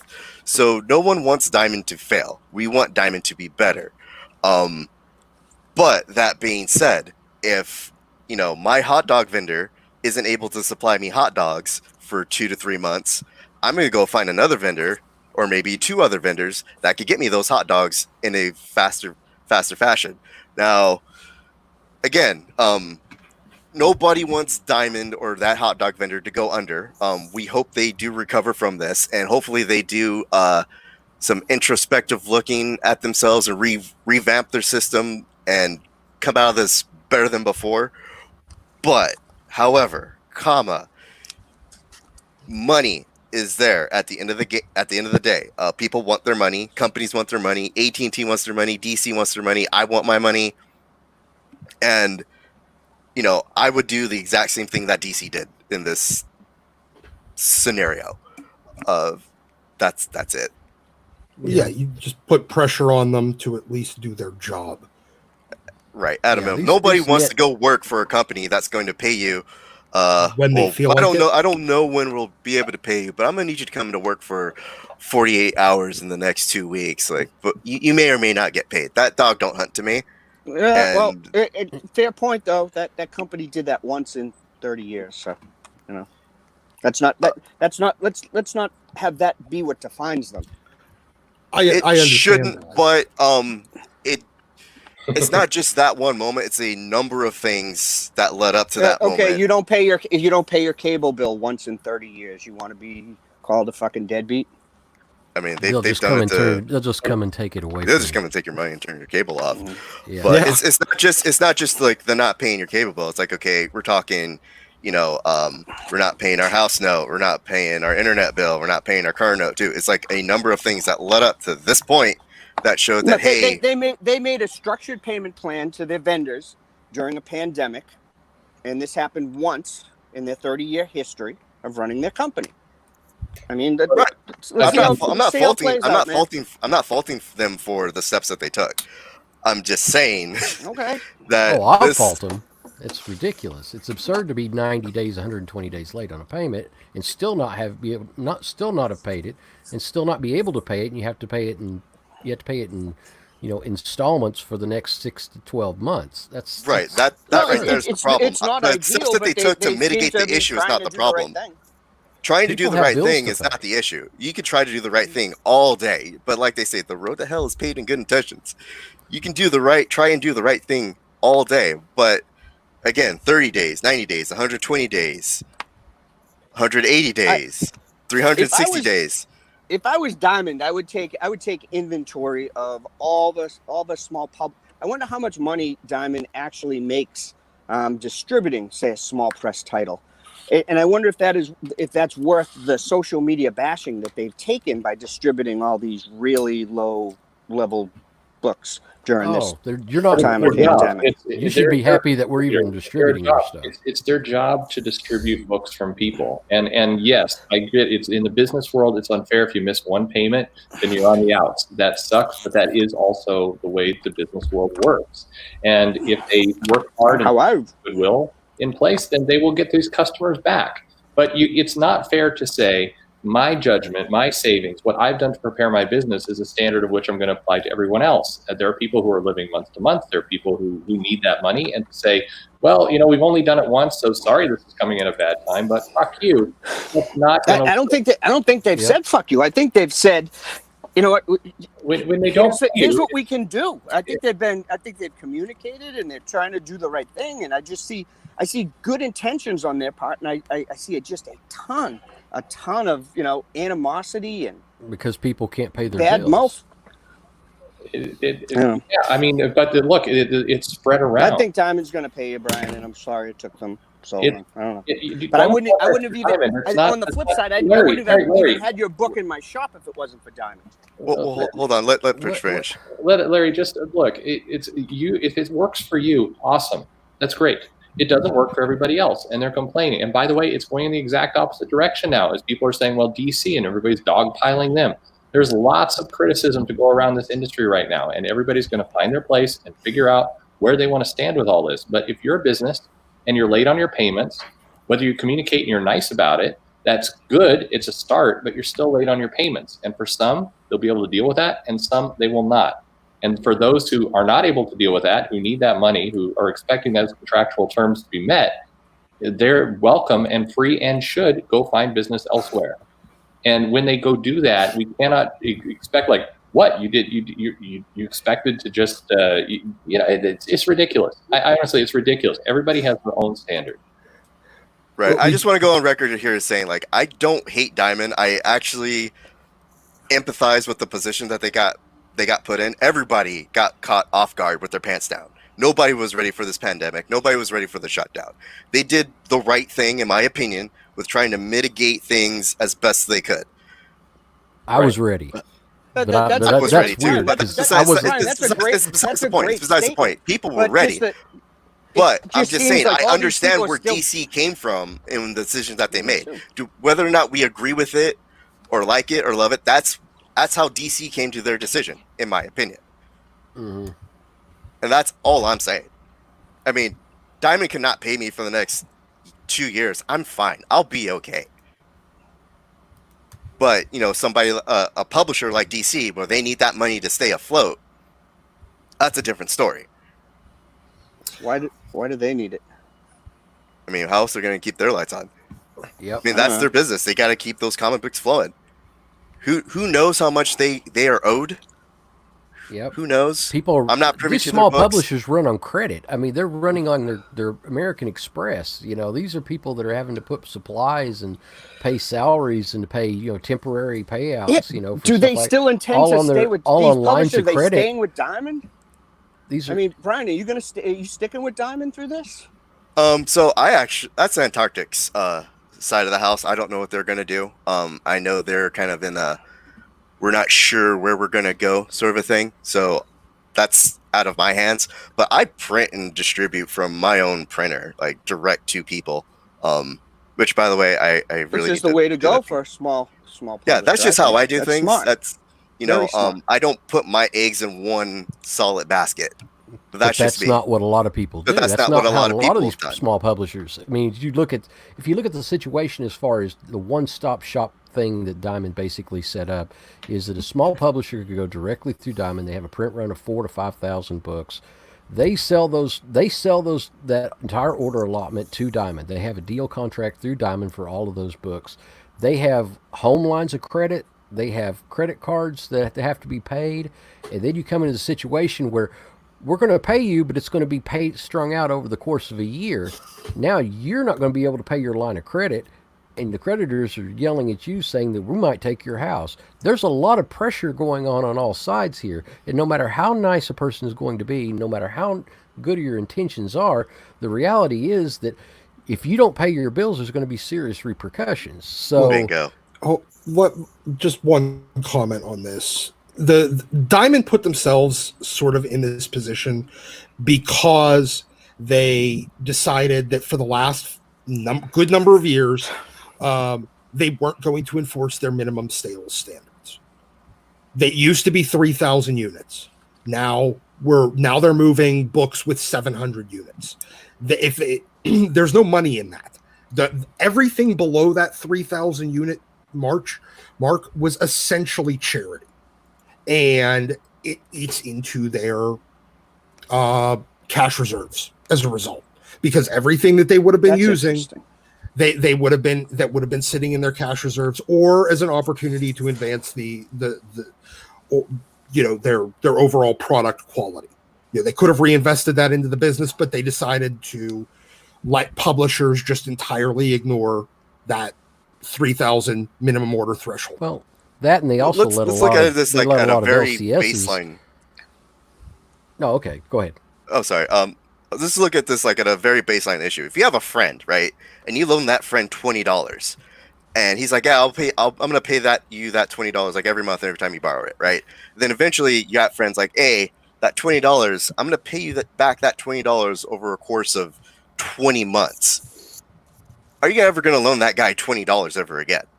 No, but he's going to go on that's- social media every day and bash your friend to fucking pieces. I bash wouldn't. him so They're hard not my that he friends. may not ever be able to earn $20. Diamond's not their friend. It's Well, their Diamond's business. not. Yeah, that's right. Diamond's Well, not a I'm friend. going Diamond's a by the business. analogy that was presented. But Larry is also right.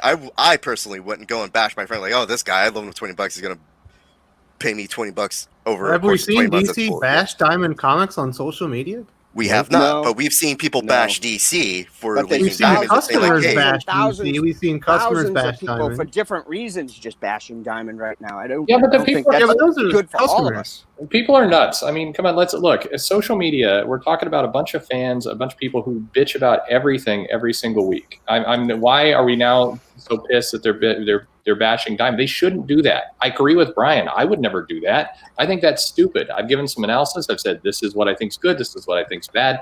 I'm not going to wake up every morning and go bash Diamond. I'd be insane to do that. But there are insane people out there. We cannot stop them.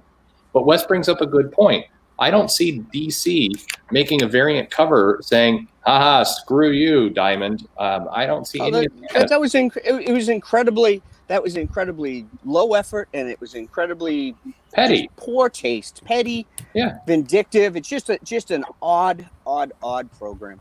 No, and that's where it's all roll out. I think that DC is just, for better or worse, whether it succeeds or it fails, they're just trying to get comics out the door and get new business.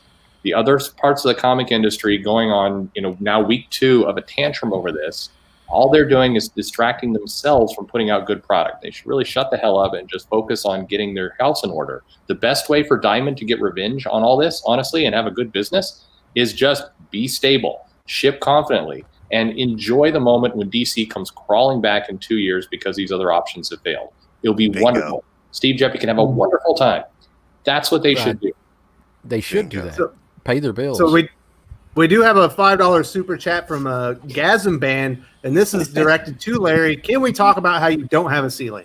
I'm in the dirty cellar of my home, so I don't disrupt my wife and daughter when I do this. There you go. I Well, come we down appreciate to the dark corner of my house to chat with you guys, and I do not have a ceiling in my cellar. There you go. I could do it in my office, but they'd hit every single word that I say. Great question. We're all basement Thank you. dwellers. Thanks for reinforcing the stereotype, Larry. I do want to say thank you to Gasm Band for supporting the channel. It's very generous of you.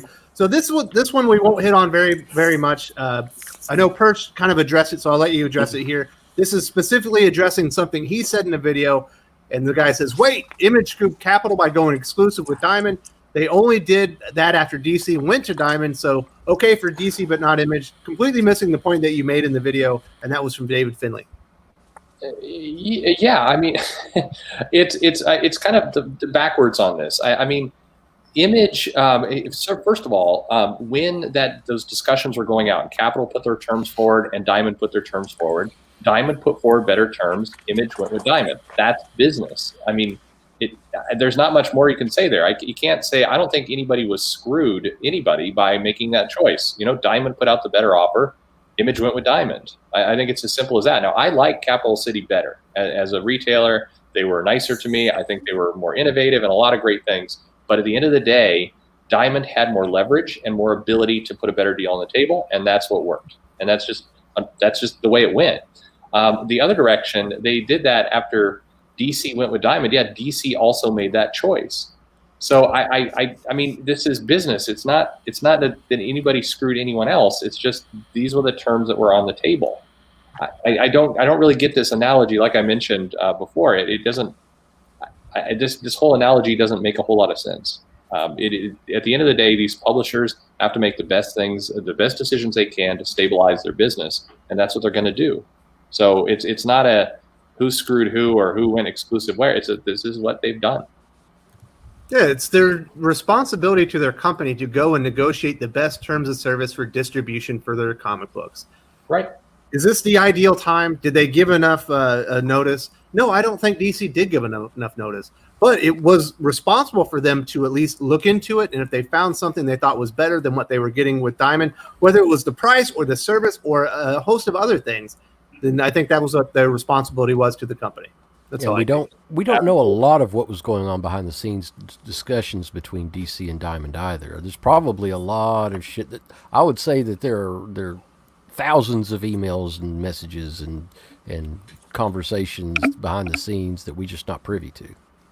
So. Nor should be. I mean, I think this is the interesting thing about social media and a lot of people and sites and people leaked letters and all the rest. I mean, business should be done behind closed doors. That's the point of business. Contracts are meant to be secret. In the real world, unfortunately, a lot of things are changing with social media, but generally speaking, your private financial business is your private financial business. I think it's weird to see a bunch of people kind of armchair quarterbacking what went down.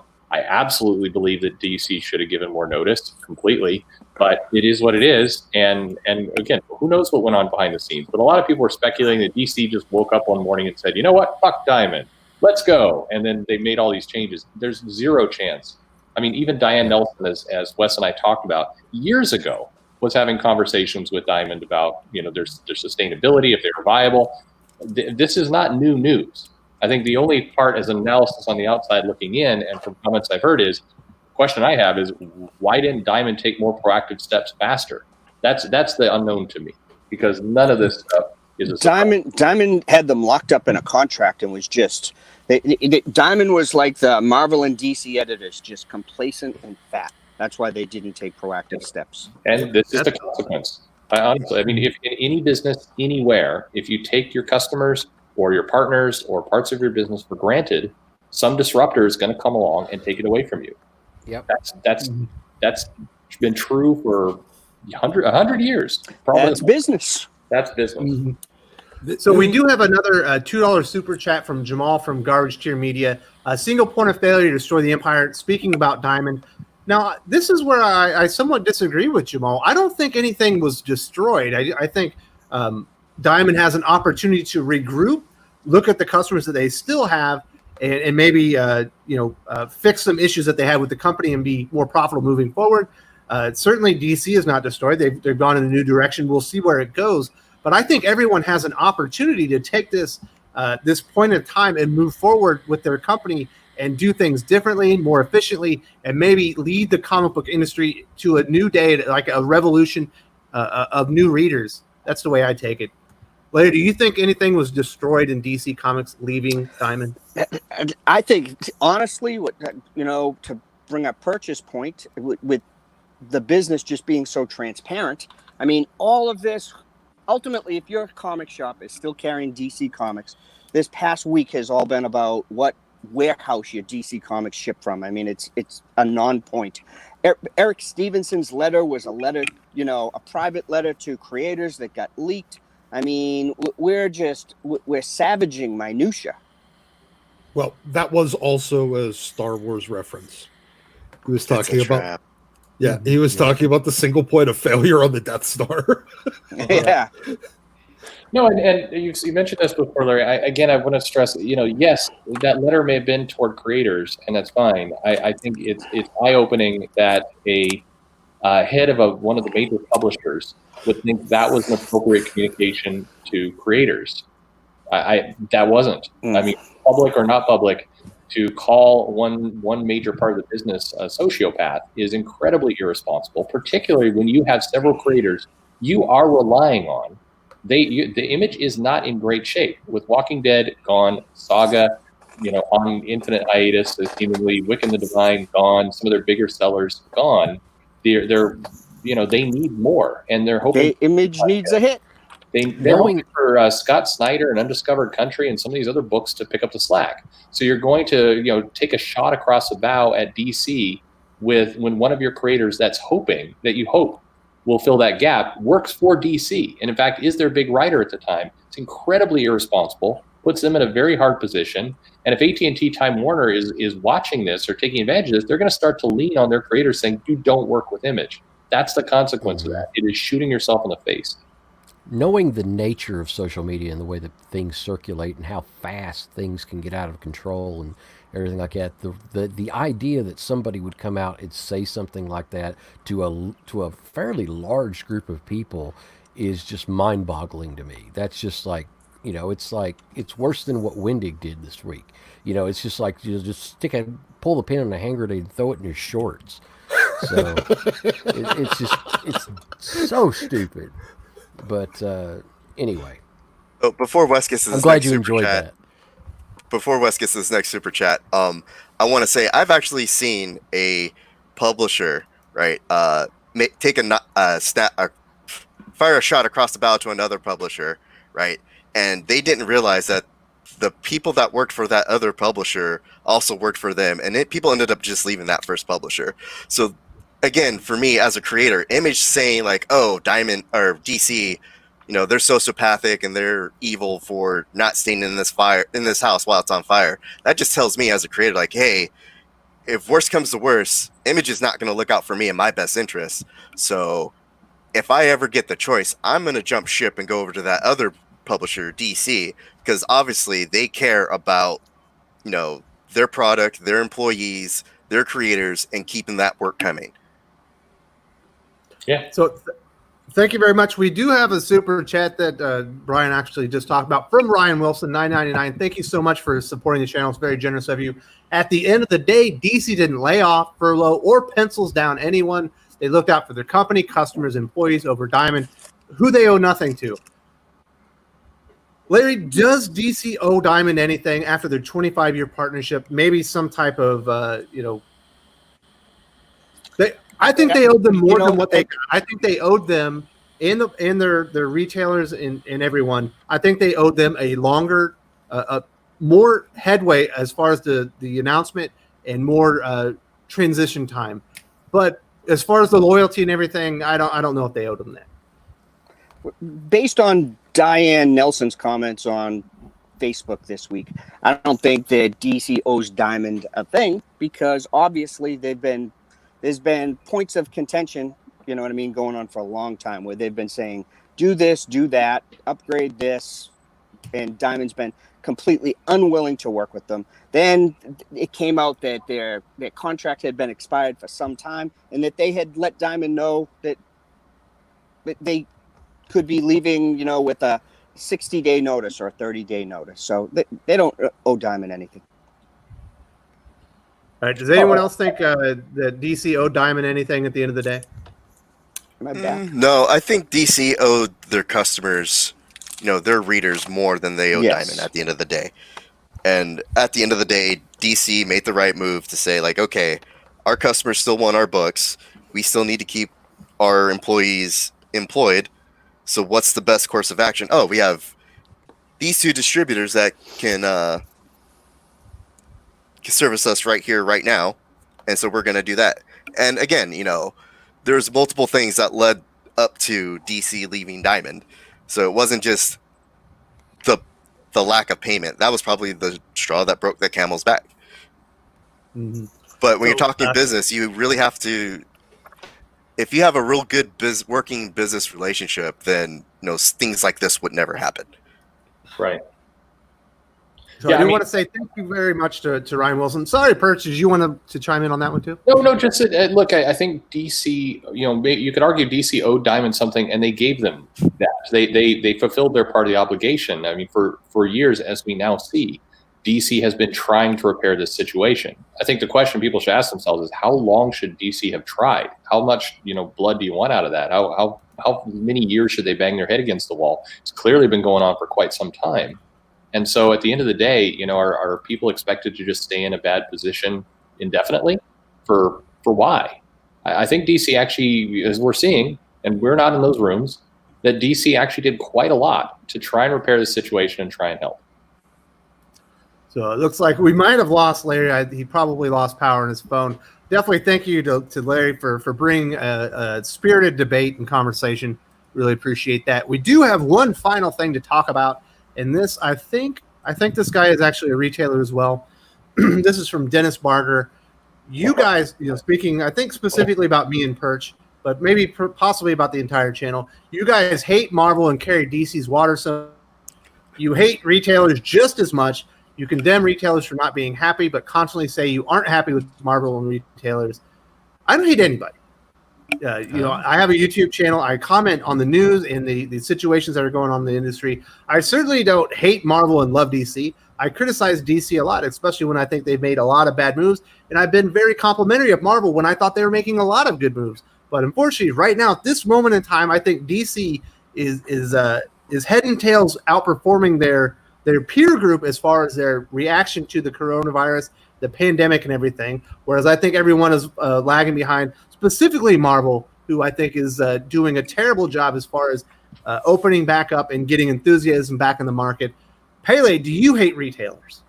No, I think I was actually being very supportive of retailers in this episode. I think that it's wonderful for retailers to actually have another option as far as distribution is concerned. I much more of a Marvel fan than I am DC as far as the content is concerned. I love DC's as a company. I'm not as much onto their product end. It's kind of like reversed as far as Marvel's concerned. I love Marvel's characters and stuff like that, but I don't really like them as much as a company. But as far as carrying water, I don't see the complaints. I don't understand the complaining over DC going to a new distribution method when, this is, it's not that big of a deal. The people that are making it out to be this huge, arduous, painful situation, are really overblowing things. So, they have other problems in other areas, obviously, and this isn't the single point of failure. So obviously, Brian, you've been on the channel less than everyone else. Maybe not everyone knows that your biases. As a unbiased observer, do you think the rest of us hate Marvel Comics and love DC? No, I don't think we would be having this discussion if you guys hated Marvel or hated retailers. There's 3 retailers in this chat, or there was. Yeah. So saying that you guys hate retailers is just hyperbolic. But that's that's comics. That's the comics industry. That's comics fandom. Everything's hyperbolic. I don't think anybody here hates Marvel or they hate DC. I think it's the opposite. We all love Marvel. We grew up with Marvel. We grew up with DC. Those books shaped a lot of our childhoods and who we are today as human beings. And so we're just passionate about, our feelings for the directions that they take. Retailers are obviously concerned about, the products that they're, selling to customers and whether or not they're going to get those in good condition or not, and the headaches that go along with that. So we're seeing a lot of openness due to social media these days. So this is just another one of those aspects where we're seeing a lot of the how the sausage is made, if you will, but we're not used to seeing that as much as we are now, and we're just having our faces rubbed in it. Me as a creator, I'm not really looking to work with Marvel or DC. I'm always looking on doing my own things. But if I were to ever say get offered, I'm looking at these decisions that these companies are making, and I'm looking at, okay, well, would I leave my day job to go work for DC? Or would I leave my day job to go work for Image? Would I leave my day job to go work for Marvel? And right now, as it's looking, as an independent creator, DC's looking like the more safer bet. I would agree with that. So I do have a $5 super chat from Ryan Wilson. Carrying water, has he not seen your Bendis and Tom King videos? That is a very good point. I absolutely have torn those comics to shreds. And I will say this, there are times when I am much more sensitive when I think DC makes a mistake over when Marvel makes mistakes, because I think DC, I hold them to a higher standard, to be completely honest. I think they run their business better. And so I will complain about things or criticize things about DC that if Marvel did the same thing, I would never speak of it, because it wouldn't, I would just think that was business as usual. So technically, you could say that I'm more critical of DC, because there are a lot of things Marvel does that I won't even bring up. Now, Doc, Yeah. why do you hate retailers? Oh yeah. My hatred of retailers is so well known. Look, I'm just objectively analyzing. That's the only reason that I'm on this show. To objectively analyze decisions that are made, product that is put out, how well it's received, what are good business decisions. Am I carrying water for DC because I like their business decisions? If Marvel was making them, the exact same decisions, I would be effing ecstatic, because I don't care about DC. You guys don't, a lot of people don't really understand this. I'm not a DC fan. I read Sean Gordon Murphy's White Knight. I don't read the monthly Batman book. I haven't read it in like 15 years. And I read Batman and the Outsiders from Brian Hill. But you're that's the prototypical. You're the prototypical Marvel fanboy. I'm a straight up Marvel zombie. Like, there you go. I would have been considered the Marvel zombie for decades. I hate the business decisions they're making and the product decisions they're making. And I think that many of the retailers have made stupid business decisions themselves, and it's putting them in a bad financial situation. That's the only thing I care about. I don't hate retailers. I don't hate anybody. I think that Marvel has made a lot of poor choices in both business decisions and creative decisions for the last 15 years. And I think that retailers have made short-term failures in accepting a lot of those Marvel business decisions and creative decisions. And I think DC's making good business decisions, but I don't care about their product, so it doesn't help me at all. Mm-hmm. So, Persia, I think this was mostly thrown at you and I for some of our content recently. I get the feeling that maybe Mr. Barger hasn't really watched a lot of the content on the channel, so that's fine.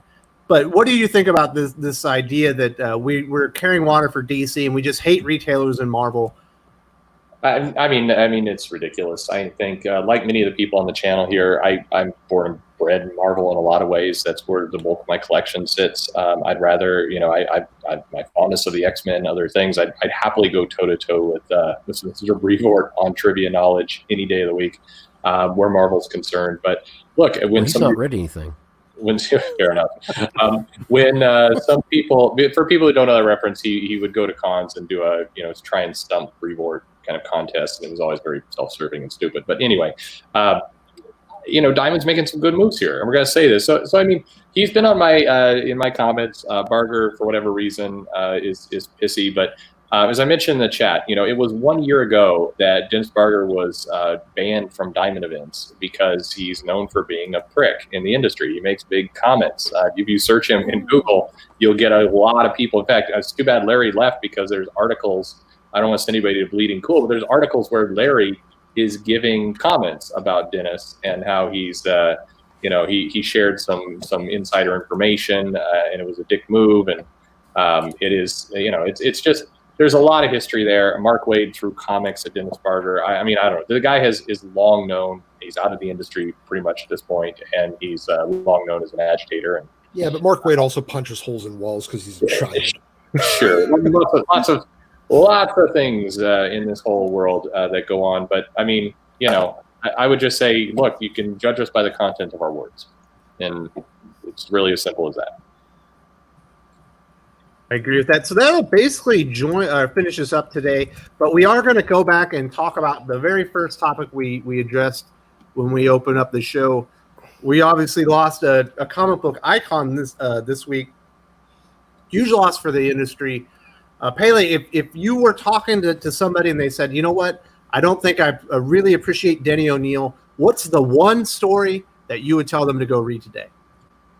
I would ask them to go back and read the Bronze Age Batmans, and to keep in mind the radical transition from what it was to what it became.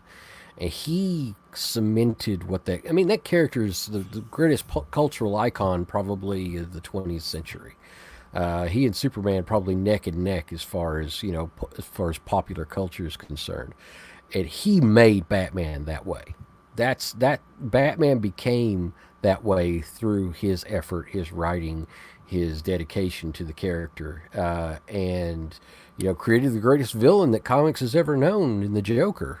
He didn't make the character, but he crafted the character the way we know him, and it's profound the amount of impact that's had as far as our pop culture, especially in the latter half of the 20th century, and he's responsible for that, and he's from everything I understand, he's a super guy, and he was very loving of his fans. He had a great range of charity as far as his dedication to fans, as far as just signings and just conversing with fans at different events. And he was a great spokesperson. He was a great figure for the comics community, and he'll be sorely missed. And we're all sad to see him go. Absolutely. So I do want to say thank you very much to Atomic Hound for the super chat. Thank you for supporting the channel. My Denny O'Neil recommendations: Batman, especially 232, 234, 242 through 245, and 251. Death in the Family, Nightfall, Cataclysm. Then tomorrow read Green Lantern, Green Arrow, 76 through 89, and The Question 1 through 36. Prolific falls short of describing his career. Great show. And thank you very much for the recommendations, and absolutely for supporting the channel. Brian, if you were given a recommendation for Denny O'Neil on just one story they should read, do you have anything that you would recommend? Superman versus Muhammad Ali. Mm-hmm. Yep. That was one of the Yep. more life-changing books that Denny wrote, in my opinion. Well, he's one of the few writers that could probably make it work. Yep, and it definitely made that story work. Mm-hmm. So, Doc, if there are people here that haven't read Denny O'Neil, or maybe they haven't read him enough, what is the one story that you would recommend that they go check out? Honestly, I'm gonna have to go with what Atomic Hound said. His Batman. It was I loved it. I mean, and especially his Batman. That was I haven't read a lot of Denny's stuff. That's the problem, because he mostly did a lot of work for DC, and I was never a huge DC guy. But yeah. Okay, Perch, you're the last on the line. If people are looking for recommendations on Denny O'Neil, how they can get a true appreciation for what he brought, to comic books, and just what a terrific writer, editor he was, what should they go check out? I mean, the comments have been mentioned are great. I definitely want to one up on the Superman Muhammad Ali. You've got to just go check that out. It's a great kind of moment in time. You have to look at that. I think his work on The Question is really key to the character and everything else. And I think if you're a Marvel person, I think go check out some of the work on Iron Man and what was done there. I think there's some great books out there. I mean, really, he's touched so many characters, and I think there's he's a great run. Yeah, I mean, William, what you're putting up there, his work on Amazing Spider-Man is also good, but that Iron Man 160 to 208 was a really good run with a lot of complexity to it.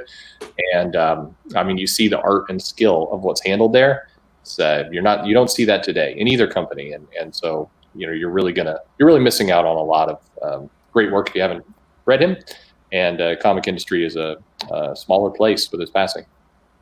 Absolutely. So I do want to say thank you to everyone who joined us here in the chats. We had a very live discussion. Thank you for all being courteous to each other and having a good, honest comic book debate. Thank you very much to the panel. We covered a lot of ground, obviously a very contentious issue, but I want to say thank you to everybody. We kept it, for the most part, clean and professional, and I appreciate that. Thank you all very much. That will end the Comics Aficionados for this Saturday, but we will be here next weekend, hopefully not talking about DC leaving Diamond, and there will be something else to talk about by then.